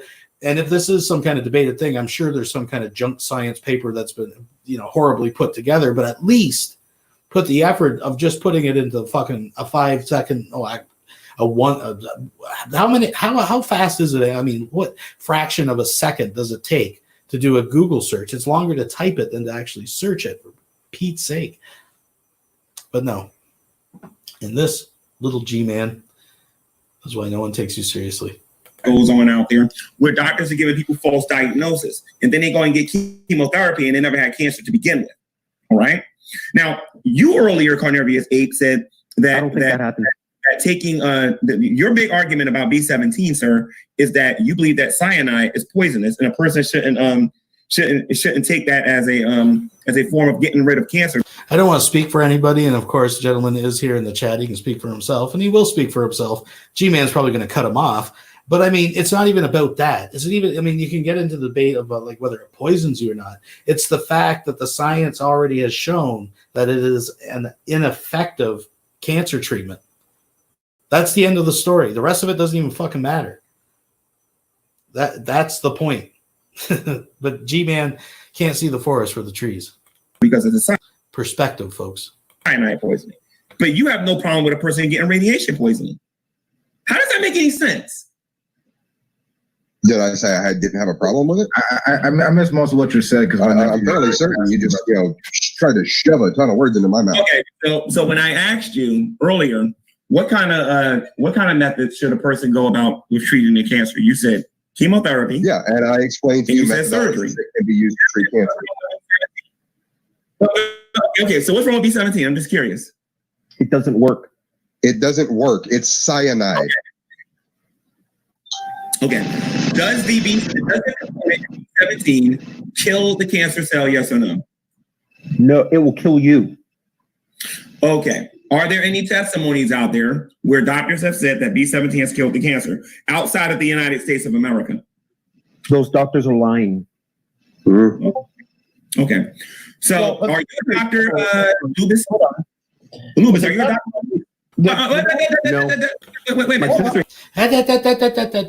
does G-Man even know the people in the videos are doctors? The nurse, if that brings in. Hold on a minute, Lubis. So your sister's a nurse, and that's your specialty. What about you, Ape? Are you a doctor, Ape? I worked in healthcare for 6 years. And what about you, Mr. Scientist, whatchamacallit? Because before I pull in the living daylights out of you guys, I just want to know whether or not it's just how confident you guys are. Right. So I have a background in chemistry. Okay, you guys can talk amongst yourself. I'm going to find a video and I'm going to show you this. Remember what you said on this YouTube channel. He's going to find a video. So I can tell you why B17 doesn't kill. Basically, long story short, G-Man tries to spin this. So, like when the gentleman below him states that his sister is works as a nurse or whatever, which doesn't give him specific knowledge, but he trusts talking to her about the subject because she's educated on that particular topic. He tries to pull his old, so you're saying she's smarter than everything. Do you know your dog better than her? Or she's smarter? Does she, it's just it's stupid. So we'll skip ahead a little bit. Let's move up here a bit. See what's going on. What I am trying to tell you is when you have somebody who has a specific condition, you cannot go to general treatment for a specific condition. That would be like me going to a heart doctor for my diabetes. That doesn't work. It's like Vaughn's dropped out. Must be quite a bit. Let's back it up a little bit.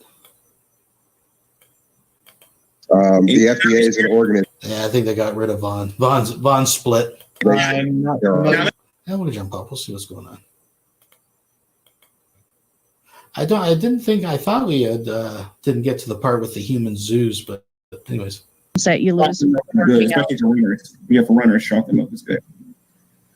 Yeah. So whenever I train for my marathons, I usually right before the marathon, I make sure I get some magnesium because if you don't, your muscles will cramp. Definitely need minerals.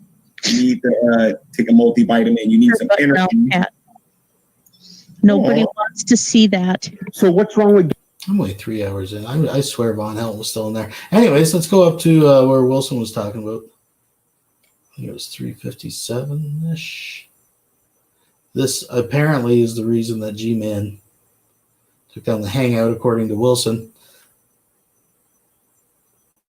I'm going to back up a few minutes before that so we get some kind of context what the hell's going on here. So let's see what's shaking up here. I don't know if I watched this part or not. What do you think I'm going to have? You're going to have their legal information as well. That's what I'm going to have that I really want. Their social security numbers. I promise you I'll get it. I'll get it. Be careful what you're saying here, okay? No. I want to say this out because loud. I can set you up for being thought of as trying to wait. I know why I'm saying. Oh, this is a little bit interesting. This is a little juicy Jew. Let's back that up just a click or two.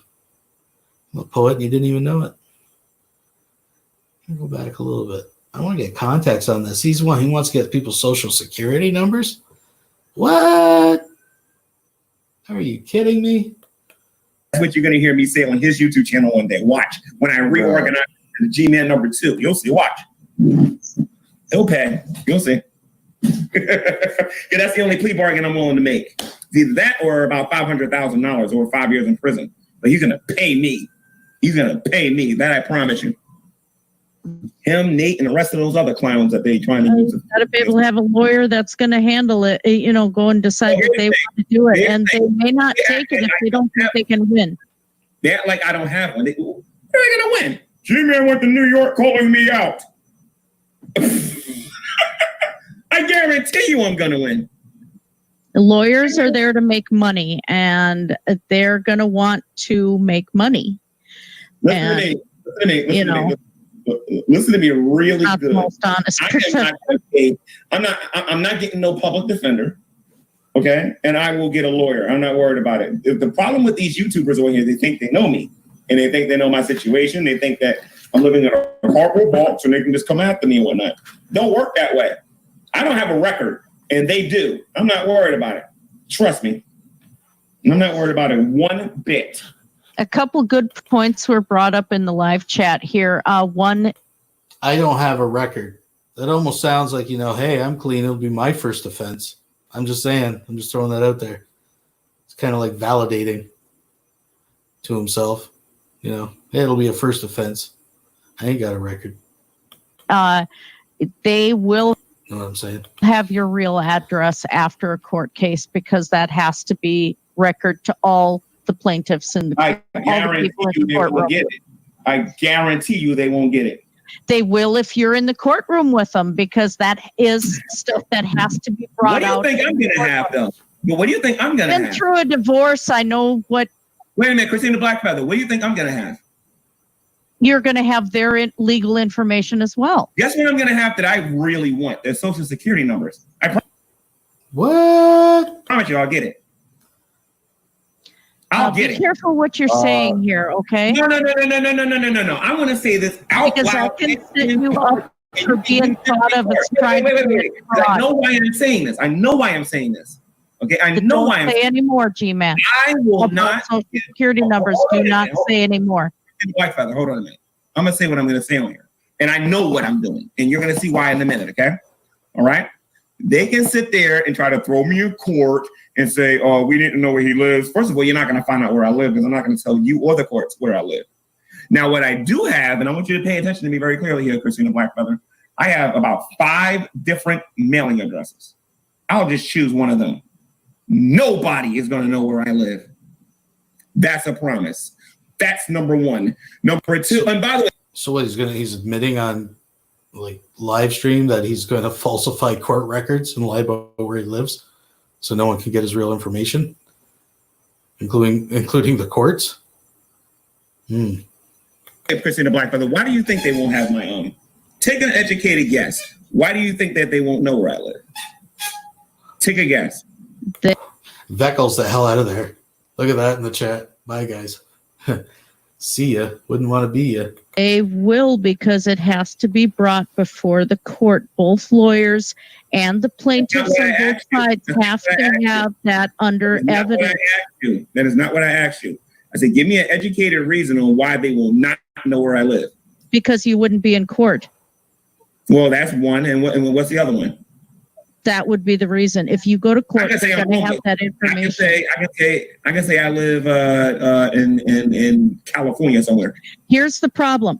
If you lie in court and do not give your appropriate address, which is why my religion is public knowledge in the court system, is if you do not disclose information, you can be held in contempt of court and go to jail yourself. And again, I'm not worried about that because ain't nobody's getting my address. That's a promise. Now, let me tell you something. You're admitting, first of all, they can find you. Don't you worry about it. You are not anywhere close to being clever. Just because you tell your fucking third cousin the wrong address, and you're trying to baffle them with like shuffling, playing the shell game with multiple fucking fake addresses, they're gonna find you. And you're admitting it. Oh my goodness. So he wants social security numbers, and he's basically admitting that he's going to falsify information about himself to the court, and that he doesn't care about jail because they'll never find him. That's real physical jail. How it is you was in a divorce, Christina Blackfeather, but you ain't the only person that's had your encounter with the law. Okay? Let me tell you something. I have about 5 different mailing addresses. I'll just say one of them are. How do you know whether or not I'm telling the truth or not? The court will be able to find out. Trust me. No, they won't. Oh, yes, they will. And if the other side's lawyer is smart enough, they will investigate you. I don't care if they investigate me. I didn't do anything wrong. Well, no, you would be. You'd be lying. You'd be giving false information to a fucking court. That's the part you don't understand, and you just admitted to it. Innocent until proven guilty. I don't care what nobody says. They still will find evidence. Perjury is lying. You can say whatever you want. You can say whatever you want. But anyway, even if they do find out where I live, which they won't, and I guarantee you they won't, is this. Well, first of all, I already know where Dragnet lives, but I don't know where all of them lives. Because when I sit there and say that I'm gonna say, listen, I want so-and-so in court, I want so-and-so in court, and I put them on a stand and they go in there and they lie, and I push and I hit play. Like I said, I'm not worried about nothing. You know what I mean? Everybody yeah, but it doesn't necessarily work like that, G-Man. Like, first of all, there's a misconception. Like, if G-Man was to take them to court for something and they had something against G-Man that was outside of the purview of the actual case, they would have to file their own case. It's like you know, Vonhelton is always, well, if you take me to court, I'll just play all the stuff you did for me. No, that doesn't. No, if you want to charge me for that stuff, you actually have to file your own lawsuit to do that, right? But in this case, he's admitting that he's going to submit false evidence or false information to the court within this case. And it's not like they're going to say like, oh, okay, well, whether, you know, I'm just playing some bizarro hypothetical situation that the judge would even listen to this, that would make it that far. But let's just say that they said, okay, this person is guilty of X, Y, and Z against you, but that still doesn't get you off the hook for breaking the law within the actual case itself. Like, it's lie yourself, because you will be held under the same rules of contempt that they would. Hold on a minute. You got to do something in order to end up in court to begin with. Okay? Then you have to commit a crime in order. No. If you're in court, if you're a witness that was brought into court and you get caught lying, you're still in trouble. Even though if you're not the one getting, you know, accused of murder or whatever, right? It does. If you're a witness and you get caught lying, you are open perjury at the least, right? Now, in this case, he's not. Well, if he testified in court that he lived at a certain address, I guess that would be perjury. But I mean, still, you guys. I mean, I don't have to explain this. Anybody with 2 brain cells gets it, but not G-Man. Perfect. He thinks he has the perfect plan here. G-Man didn't do anything. G-Man didn't do anything. Okay? Let me tell you what exists out there. There are rumors out there. And just like you can have one claim, there's going to be a counterclaim. A claim could be G-Man did this and so. My counterclaim is going to be I didn't do it and I want $25,000 if you can't prove it. And I already know they can't prove nothing because I didn't. $25,000 to prove. You just admitted you're going to do it. G-Man, you might as well, I'll tell you what, I'll make you a deal. You might as well pay me $10,000 and we'll bury it. We'll bury it all. Do anything. So somebody's not going to be able to take a video clip from you saying just a couple of hours ago that you got coronavirus and you're going to cough on it? Yeah. I said that this is what I said. I had coronavirus, and if somebody tried to serve me, I'm going to cough on it. And I'm saying that's a 5-year sentence right there. I'm going to say this is how stupid. This is how stupid G-Man is, folks. Again, who the hell's his attorney? Like Andy Griffith? Like what the? I'm gonna say this again. I wish I could say it in Spanish. Okay? No, don't say it. Do not say it. Do not say it, G-Man. No. Don't. So I'm gonna say this again, ladies and gentlemen. Okay? Like that. This is what he does. This is an actual manifestation. What actually happens in G-Man's head. Because I swear he does have that voice. There is a voice of reason in there. It's just drowned out in this fucking sea of sexual retardation that he's fucking drowning in. You know, this shit abyss. We've seen it with Vonhelton. We see it with all of them. They get lost in themselves and they just cancel it out. You have people there, these evil atheists, evil non-believers to what you believe, right? That out of one side of your mouth are out to destroy you. Yet when they're there giving you advice saying, just shut your mouth and stop incriminating yourself. Now, you guys are out. I'm going to talk. I find it entertaining. I mean, watching his downfall here. This is this is stupid. I have coronavirus. Here we go. If someone comes to serve me, I'm going to sneeze on you. If anybody has an ear, let that person hear. That is the equivalent of telling them if someone legally comes to serve you, legal documents, you're going to like point a gun at them and shoot at them. Now, you might not kill them. They might not hit them. But you're going to shoot in their direction. If anybody has a brain, let them think about what I just said there. And maybe they'll figure it out. Number one, isn't that ironic? If anyone with a brain, think about what you just said. Wow. I don't have coronavirus, and there's a lot of gullible idiots out there. Period. So again, see what you want. 5 years in prison. No, I'm not going to spend 2 minutes in prison.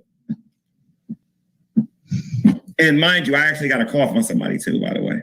So no, you don't even have to actually cough on somebody. There are people being arrested for threatening to do it. Well, whatever. I'm doing just fine. I'll be all right. I think that's kind of a let's call it a night because you need sleep. I probably need to try to go back to bed. It's 2 a.m. here. We're at an impasse. Let's just leave it at an impasse. So anyway, Dragnut is trying to violate my privacy or whatever, and Dragnut wants to say, G-Man's going to get arrested and G-Man's going to get served. G-Man ain't getting served. All right? And even if I do get served, who cares? Again, one of the things that I notice about these atheists here on the internet and these people, they're always trying to scare you with stuff and act like you don't know nothing about the law. Another lie is that these people believe that I'm alone. Again, when I left that last comment down there to drag, I meant what I said. I said, we will be ready. And like I said, once the process begins, nobody can lie. Christina Blackfeather, you got to understand something. I know that. I know that all too well. And all this man has been doing on this internet is lying. You understand? And when it's time for him to get on the stand and have to take and get questioned about this, I'm gonna be rich. That's all I got to say. Because I'm gonna sue the other living daylights out of these people. Period. I've been waiting for this for a very long time. And I've been preparing for this for the last 2 years. Those morons don't got a clue what's coming. They really don't. But of course you don't believe me. No, it's not that, G-Man. It's not that. I understand where you're coming from. I understand what you're trying to accomplish here. What I'm trying to do is to tell you there's certain things you should not be saying on the internet right now until you bring them into court, because this could backfire on you and you don't want that to happen. It's not going to backfire on me. But you want to know why? I tried. That's okay. Listen to me, Christina Blackfeather, because you guys think y'all know everything. What was going on in that room? Let me ask you the same question I asked the rest of those guys. What was the number one thing going on in that room that was illegal? What room? In the room in the geek room, and I said that. What was going on in the geek room that was illegal? I don't know. Cyberbullying was going on in that room. They were dropping my docs and they were breaking terms of service and they were committing all kinds of cyberbullying. I literally just talked about that on my pre-trial video. And everybody ignored it. I didn't watch that too. Like I said, I've been kind of just trying to be out of the loop. For them to put hurtful images and to put rumors out there about me that are not true. So you download that and you present that to your lawyer to present it. Bingo. If you have a case, you got a case. You win, G-Man. If what you're saying is absolutely true, then you win whatever you're trying to win. That's it. But you've just like trashed that by coming out and openly admitting that you're going to break the law. Like these guys seem to think it's turnabout's fair play. We've heard that before, right? Like these people actually think that if whatever injustice, whatever internet injustice happened that hurts their feelings is greater than what they have to do to get those people, that it's just all canceled out. Like, I don't know. Like, golly. It's a plan all along. Okay. You automatically believe that because of what I said, that automatically means I'm going to jail or something. No. That you missed my point, G-Man. Is I said you can't bring false information into the court like a false address. Like That's I said, it's not a false what I address. was talking about. In New Jersey, I have up to 10 addresses. Up to 10 of them.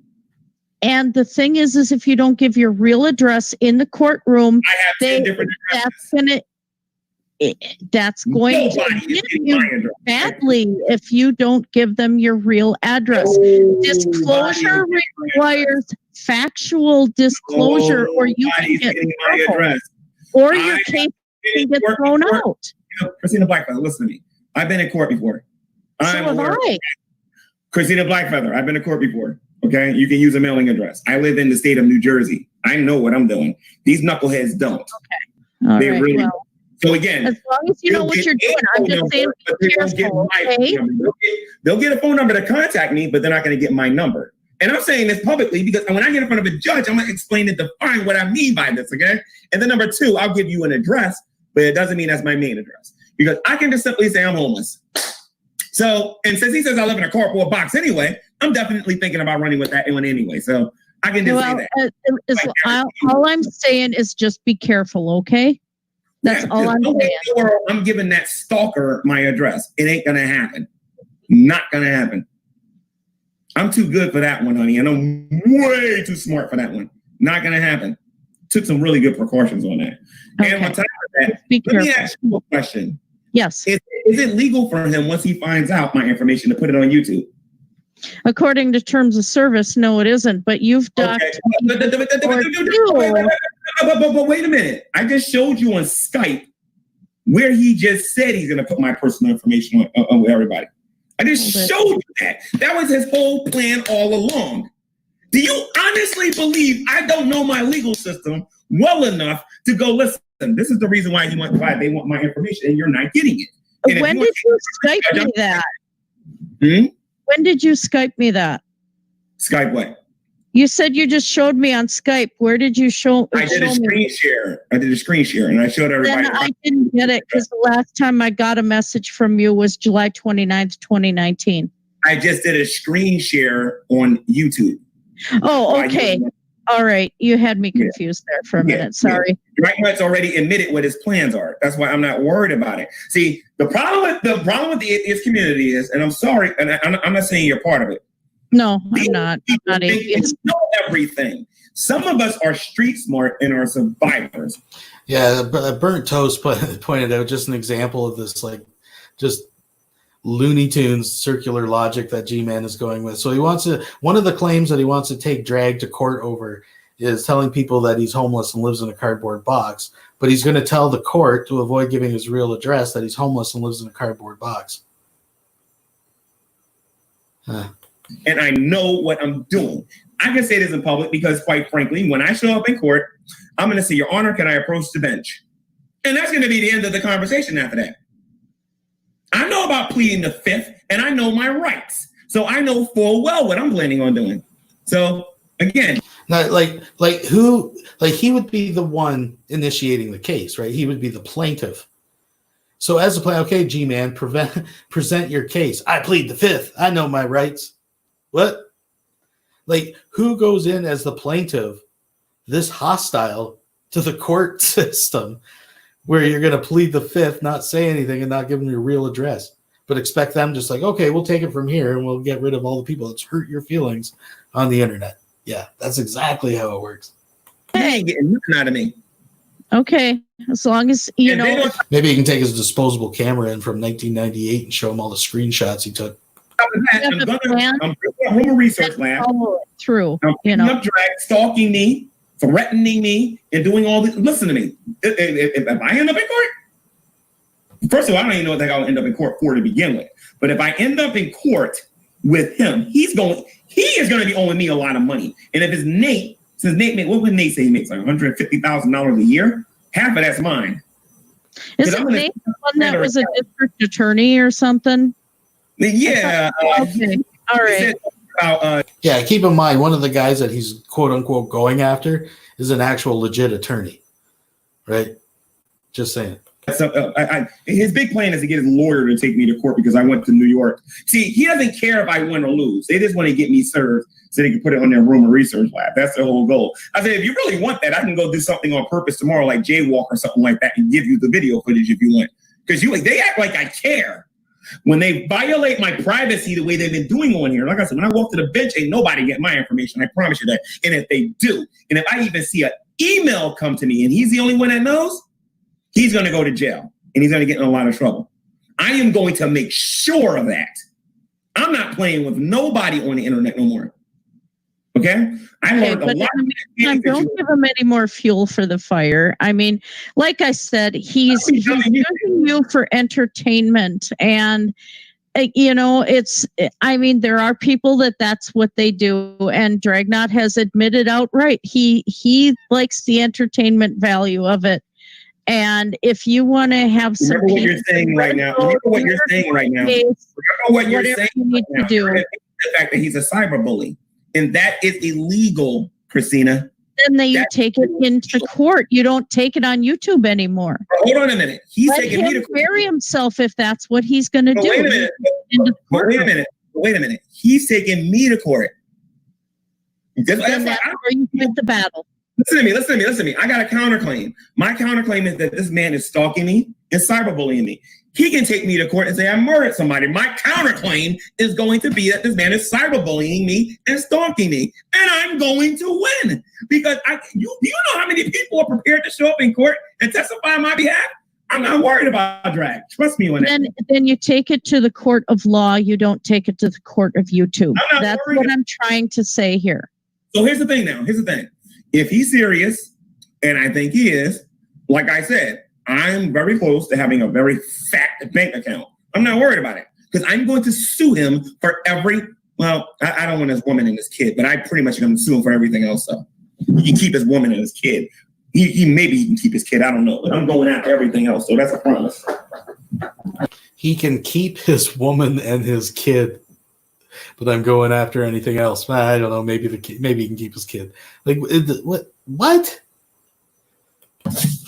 Because I'm sick and tired of his slander. This man's been making money. Listen to me. He acts like he hasn't done nothing wrong. When I go to court, I'm bringing all that stuff up.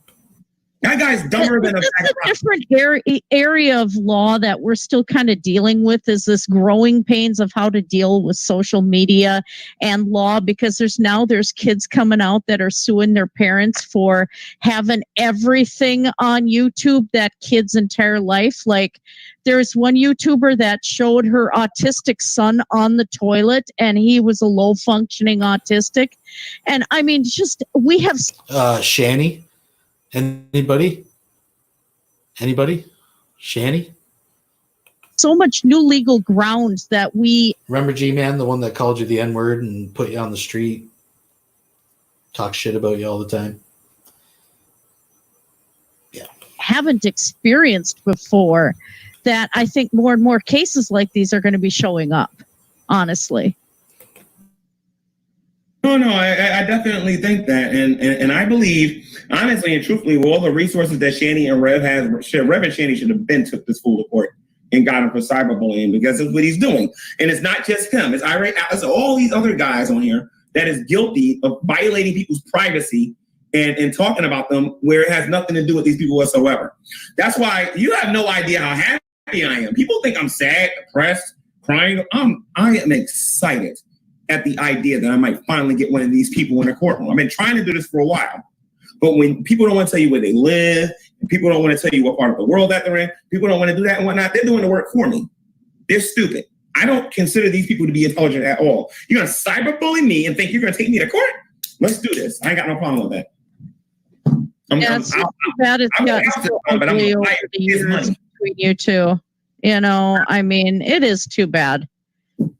you know, it's and ugly behind a lot of these things on YouTube. I just get so tired of it. Let me tell you what this is about. What this is really about.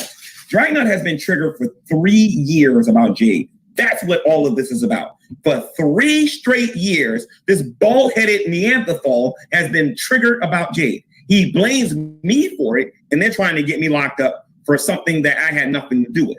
You understand what I'm saying? Jade has been a touchy subject for everybody. And I posted on one of your videos about that you were kind of really mean to Jade as well. So that kind of everybody has been. Jade dying took our community and shredded it. It's like she was like the binding force holding everybody together, and nobody's really recovered from her passing. And I understand what you're saying with that, but I had nothing to do with that. And again, I have no problem having a lawyer tell that to their lawyer. They're blaming me for that nonsense. Okay, it's one thing to sit there and say I was mean to her before she passed, but to say I actually committed the crime, you know what? We got laws. Crime. She died. Her body gave out. You know. The thing is this: I am a Christian and he's an atheist, and I pray to God the judge is a theist. I pray to God the judge is a theist, because if he is, I'm going to show them all of the things that this guy does. Except that the judge can't bring religion into the courtroom, unfortunately. Yeah, exactly. I mean, this is how, and it's unrelated. You know, like what if the judge liked golf and he shows him a video of like Dragnut not liking golf? Like what? Oh, fuck.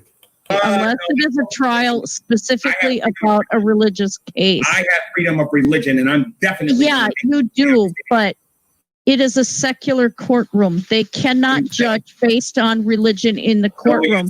Had that been the case, I'd have lost my kids because my ex was Christian and I'm not. So you can. But I am a kid from Jersey City, New Jersey. I know my city a lot better than you guys do. A whole lot better than you guys do. And you want to know what else I want to say too, ladies? Well, it's not street preacher law, right? That's not what matters here, G-Man. The law is the law in your state. Like that's the way it is. Gents, I am in from Jersey City, New Jersey. If I go to court, that's where I'm going to court at. Okay? And they're going to have to come to Jersey City, New Jersey. Is that one of your fake addresses that you're going to use? Jersey. I'm not worried about nothing. If they file the case in Texas or wherever, you would probably have to go there if you got the subpoena. I'm not going to Texas. I ain't do nothing. And I will make him. No, but if you're saying that an offense happened there, you may have to file the charges in Texas. Pay my plane ticket if I do. I'm not paying nothing. So well, you'll have to see once things get rolling, see what they decide to do. I wonder if G-Man realizes, like, even though in his like twisted comic book version of reality he has playing in his head, I know he sees him getting not only money, you know, for the case, but on top of that, he's going to have his like bus tickets and his airplane tickets and his court costs all reimbursed to him. But even in that diluted, crazy perception of reality, even in that fantasy bubble that he's created, he still would have to front the money in order to get it back. I don't think he's selling a whole lot of Maytags right now. You know what I'm saying? These morons want to do this in the middle of COVID-19. That's how stupid these people are. They want to take me to court. Well, they wouldn't hold the court until after this thing is. It ain't never going to be over. This is going to be going on until. This is going to be like the flu and keep recurring, unfortunately. But we won't. We're not talking about it. They don't even realize that there's a pandemic going on. That is how stupid Dragnut is. But again, like I said, let them do it. Well, everyone's aware because you're like bragging practically that you're going to cough on people if you contract the disease. Like, I mean, they're going to do it. They think I'm actually going to be at work. I don't even have a job there no more. So again, if he somehow magically knows where I work, I won't be there because I don't work there no more. You understand what I'm saying? So Dry's an idiot. How you going to serve me and you don't even know where I'm at? No, they could still do a virtual court hearing as well, depending on the case and the severity of the case. Yeah, I got to know about it, though. I mean, I had to do one court hearing over the phone during my 3-year divorce. It was 3 years. So I had a lot of hearings. And one of them was over the phone. I'm not worried about it. Scare tactics is not going to bother me.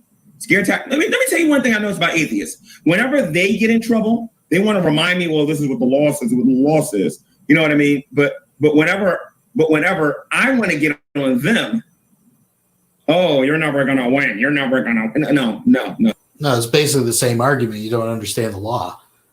You know, when you're making accusations, they're saying you're a moron, basically. You guys ain't the only ones that understand law. And I do understand who I am. And I understand who I am, and I understand my rights. Okay? So I'm not worried about it.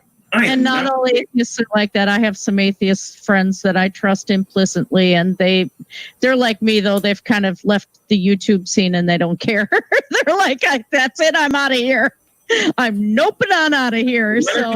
One of the things that the atheist community needs to be prepared for is to deal with the cyberbullying issue. Because I've been building that war for a long time. They got to deal with these death threats. All these people talking about they're gonna come to my place of work again and get me fired and go do all these other things and whatnot. They can say whatever they want. I have my screenshots, I have my evidence, and the most important thing I have is the vicious rumor that Dragnet made that made me lose the house. That is what I have. So Dragnet can say whatever he wants. I got him where I want him. So for all of you people out there that believe that G-Man is going to get served, that G-Man is going to be in jail for 5 years, I'm sorry to disappoint you, but Dragnet's going to get owned again, but only in person. That's all I got to say. And if it ain't him, it's going to be Brody. And if it ain't him, it'll be Hebrew Israelites. It don't matter who they are. They're going to get owned. Period. Oh, those people are creepy. Oh, I can't even watch the Israelites, but that's a topic for another day. You know what? Go to bed. Dragnet supports the Hebrew Israelites. He supports them. He wants the Hebrew Israelites to stand outside and do the things they do. He wants them to go out there and do that. I don't agree with the racism stuff that they promote. I mean, religious-wise, if they want to believe what they believe, that it's not historically accurate, but whatever. But the fact that they promote such racism, that's another G-Man maneuver that he uses often, right?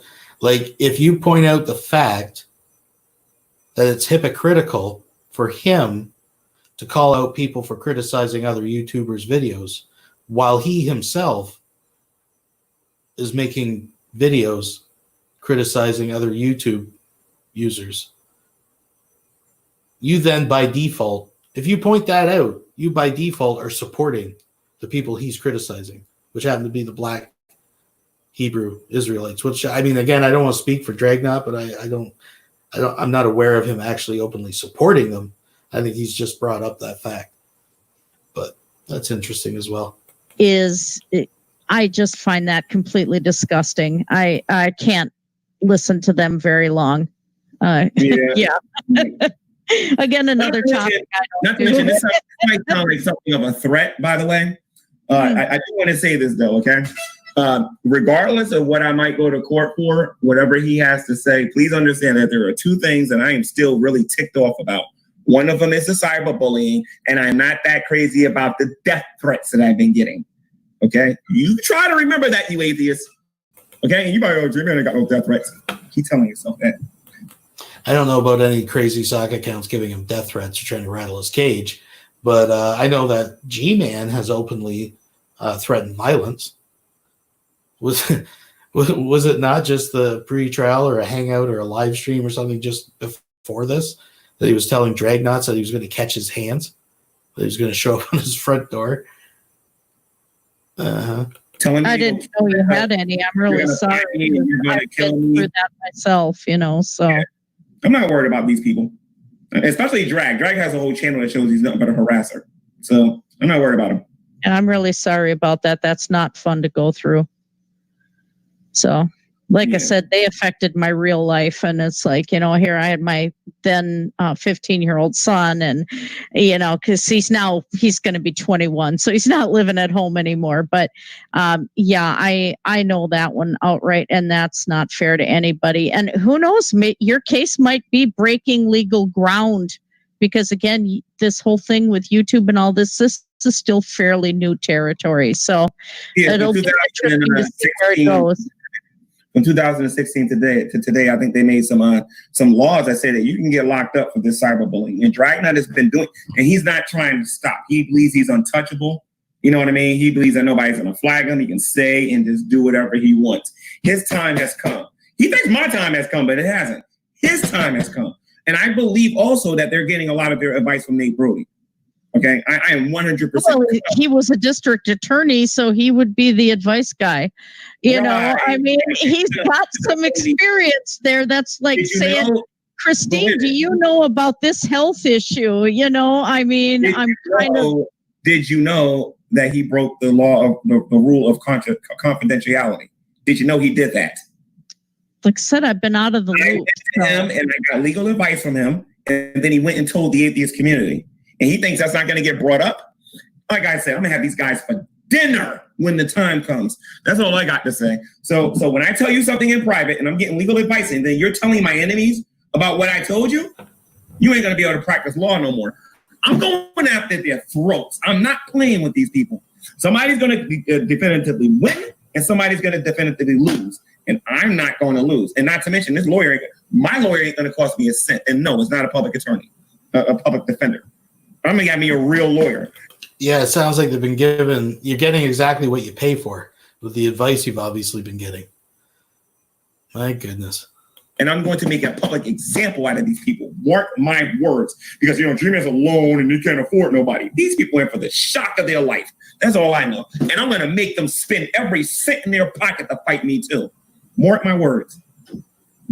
Nothing is going to be done for free. I'm going to destroy their resources. And Nate Brody stole my phone. That's an accusation that I'm pretty sure after all these years he hasn't proved. I may be wrong. I'm not a G-Man expert, but I've heard this story many times. Stole my phone and took my information off my phone. He was one of the people that at the meetup. I hope he understands that. He hangs on to that phone like a badge of honor. He's always got it on the ready. It's his evidence. It's his evidence. Oh, I wish I could have gone to that meetup. I wasn't able to. I was really upset I missed that. So Hannah Zubby, and then Hannah Zubby tells me, and then Hannah Zubby to cover up for them, oh, G-Man, I'm the one who took it. And then later on, Redline admits that he had it in the room. And what did they do? I'm not stupid. I know what they did, and I'm going to explain this in court. They went to the back of the phone, they got the information, and they started stealing my spying and stealing on my info. I'm not stupid. I know what these people did, and the judge ain't stupid either, and the judge is going to figure it out too. No, the judge doesn't have to figure it out. You have to present evidence to him. That's your job. He has better things to do than just decide who's more likely right in a little internet tiff. When I start showing all these emails that I've been getting and how they've been calling my job trying to get me fired, trust me, I'm not worried about these people one bit. I'm not worried as about long as you have the evidence to back your claims up. That's the important thing. Would you like to see the email that Dragnet? Oh, no. I want to show you this. I don't want to be in the middle of it. I just don't. Like I said, I like drag too. I don't want to be in the middle of this. He told Shanny that I was stealing money, that the city never came to the house. He told him a lot of different things. And like I said, I have all the proof right here. I'm not playing. Like I said, they can sit there and mix up all they want, but they better bring their receipts, because if they don't, they're in trouble. Period. They better bring their receipts, because these people are threatening me. They're trying to find out my personal information so they can put me on Rumor Research Lab. Let me tell you something. After I contact Brett Keane, I'm not worrying about no Rumor Research Lab and the rest of these guys, because if I spend 5 seconds in a cell, I promise you, these people ain't going to be on YouTube no more. So now he's threatening to bring in Brett Keane to mass flag all his, quote, enemies on the internet if he even sees so much as 5 seconds in a jail cell. Yeah. Promise you. I'm not playing with these people. I am not playing with these people. I am not playing with nobody over here no more. You're going to threaten me, you better be able to finish that fight. I'm getting sick and tired of this nonsense. And then the atheist community stands back and they support this fool. You understand what I'm saying? If they're going to do it, they're going to pay the price for it, period. A lot of people like their drama. You know, that's what it boils down to. Is a lot of people enjoy the drama. They enjoy creating drama. Oh, isn't that ironic?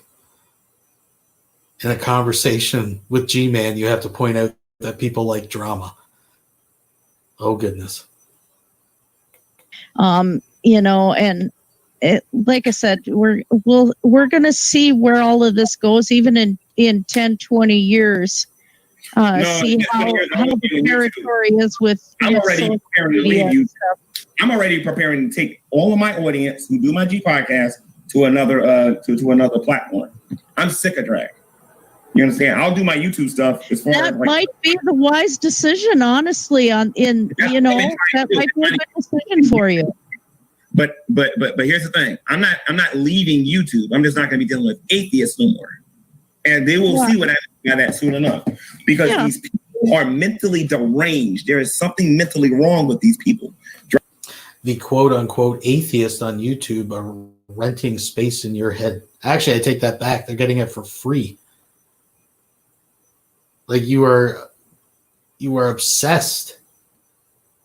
And when he says atheist, he just means people that don't get along with him, right? Just so we're all clear. Ragnar believes he's this Albert Einstein type, and he's by far one of the dumbest people I've encountered on here. There are people on here that are hard to talk to, that know their stuff. He's very smart. It's just he knows what he enjoys to do, and he's admitted that. You might hit on the right thing though to do is to focus your efforts on what you want to accomplish on YouTube and just do that. Well, what I want to accomplish what I want to accomplish is this GI Bill. I want 80% a month of what he gets because I'm going to sue him and he's going to give it to me. He ain't having a choice. Oh, geez, I wonder where he came up with that number, right? Like, does the judge just say, well, what number are you thinking, G-Man, today? What do you think? What do you think it's worth? 75, 80, 90? Are you down to 60? What do you, let's go with 80%. Okay, well. The court's going to tell him he's going to have to do it. Because I'm getting sick and tired of this guy. This guy, you realize Christina Blackfeather, for 3 years, this man has made money off of my name or for slandering me on the internet. And he has the nerve to tell me on a public platform that he's looking forward to getting me served and getting on camera and putting it on his channel. That's a law-abiding citizen? Yeah, we'll see about that. Like I said, you two have had some fights back and forth over the years that there's been some really ugly territory involved. And honestly, the whole thing was part of why I stopped watching both you and him, is because it just was too much, and so all that's got to work out in the courtroom then, in the legal courtroom, not the court. But with what though? He keeps talking about I'm going to get served. Get served with what? He ain't got nothing. All he's going to do, G-Man made a YouTube video calling me out. And the whole reason is he wants me to go to court over that so he can get me recorded. Number one, I'm not going to be recorded. If I have to go to court, if he records me, I know how to record him back. That's all I got to say. Not to mention that they insult me and the wrong person come to my face and insult me while trying to serve me. They might get this inside their head. So they can try me if they want. Now, remember why I'm saying this, Christina Blackfeather. This man said that he was going to record it and put it on his YouTube channel. Remember, he said that. That's illegal. You can't do that. And he's going to find that out. No, you get that straightened out the right way. And I think the best advice would be to just leave it off of YouTube. Once you're preparing for a court. But here's the problem with these, and I mean, I admire the fact that Christina Blackfeather has talked him down. She is the G-tard whisperer. I mean, she's talking sense, right? But this is the whole thing with guys like G-Man and Vaughn. If they can't gloat and preen and cry about this on YouTube and exploit it for like the obvious victim play that they're going for, their whole victim complex, just feeding that. What's the point? He wants this on YouTube. He wants this to be public. He wants it to be a big YouTube drama battle. Like, he thinks he's really bringing something to the table here.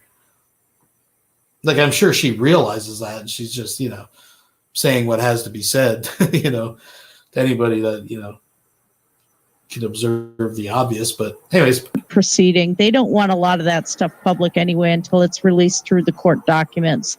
So save up your stuff and prepare for a court proceeding and just go that route and focus on your goals for your YouTube channel outside of that, whether it's the Israelites, whether it's teaching the Bible, whatever. It's like my channel has gotten very focused on just my art and Minecraft, except for my video. I want somebody to share to Shanny today to go to the doctor and get help. But beyond that, I have really tightened the focus of my channel down. You need to do the same thing. Well, that's what I do on my main channel. That's what I do on my main channel. That's what I do on my main channel. But as far as him wanting to serve me and getting it on camera, again, I have to actually be at work for that to happen. If he can't serve it to me at work, then there goes his big idea about getting it on camera. Then that means I have to go to court. And when I go to court, I'm going to win. Because I didn't do anything. They can actually serve you at your home. We had somebody tried to serve. How do you know where I live? There might be a problem if they don't know where you live, but they don't have to serve you at your job. I had my house before I moved in was abandoned for 3 years. And so we have a bunch of people using our address still. So the police came up to serve a warrant on somebody that has never, ever lived here. I am not kidding.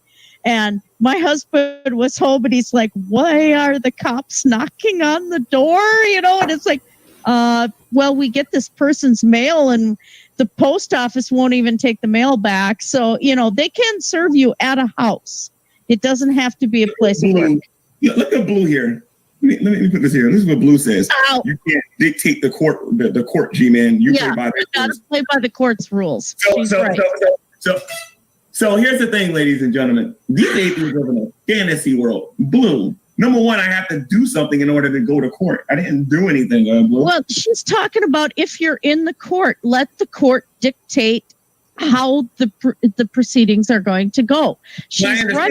If you are in the court. I see Vaughn has returned to the chat, desperately clawing to get back in. So I'm sure he has an opinion. Let me ask you a question, though. What are they going to serve me with? What did I do? Let me help you out with that. Nothing. How would I know? Okay. I'm not in the middle of this. So again, when they say, where do you live, sir? I'm like, Hi, James. I plead the fifth. I plead the fifth. I plead the fifth. I plead the fifth. I plead the fifth. But you can't go in. You're the one taking the case to them. And even if you're worse, you can't lie to the court. What you do, but at the same time, he's going to go up to them, approach the bench, and just tell his story, and everything's, well, of course, it makes sense to you, man. You win. She is right, though. Once you're in the court, you follow the proper court proceedings, and there you go. That's what she's talking about. The person that said that I'm poor and I don't have no money for a lawyer, those are one of the few surprises that Drag is going to be getting. He's in for a few surprises. Not only can I afford a lawyer, but I'm not coming to court if I go to court, I'm not going by myself. I got a little surprise for that troll. I got a big surprise for that troll. He's been saying a lot of things about me that I know ain't true. So again, okay. And by the way, I'm running out of ability to handle sitting here much longer. The pain is starting to come back really bad.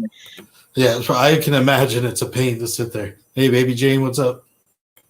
I'm going to have to call it. Right. Yeah, this is not comfortable right now. All right, so I'm going to kick you out then. All right. Okay, talk to you later. Have a good night, everybody. Yeah, you too. So, ladies and gentlemen, what have we learned here today? We have learned that a bald-headed, four-eyed baboon Neanderthal will try to serve G-Man at a fictional job at his own expenses. He doesn't know where I live. He doesn't know where I work, and he's going to try to serve me in court. So, I would say what we have learned is that the reason why G-Man removed this hangout is because he openly stated that he wanted to get a hold of their security numbers. He's openly stated that he plans on lying to the court where he lives. He's openly stated that he thinks he can just plead the fifth and deflect any counter claims that come up against him. Man, these guys are just dumb. Like and if anybody tries to serve him, he's gonna cough on them and hope that they get COVID-19, which is assault, right? Wow, you just can't script it. You cannot script it, folks. Oh, geez, Louise. Well, Baby Jane, unfortunately, you come in at kind of the end here. We're just wrapping it up. That's kind of all I got for tonight. But I think I'm going to go over to Discord and open up the room. So if anybody wants to come over and chitty chat, or they got their 2 cents. But this was a very insightful video. The end of this was thank you. I'm sorry, Wilson, for timestamping that, because yeah, it was very interesting indeed. Very interesting indeed. Again, if you geez, actually, I don't know if this is public. I don't know what the status of that is, but I did get it from Irv Ruined His Own Life. So shout out to Irv. We had some cobes. We had some good times. And I think we finally settled the Vonhelton height thing. I don't know. It's still out there. But I think I've presented a compelling case. So it's been a good hangout. Next week, we're back on track. Like I said, we'll check out Trashy Tequila, see where she's at, and all the regulars, the cast of characters that is the Weirdo Wonderland. But again, thank you very much, folks, for checking it out. Again, if you want to chitty chat, the Discord link is out there. Lusty's put it out in the chat. It's also in the description. Until next time, bye-bye.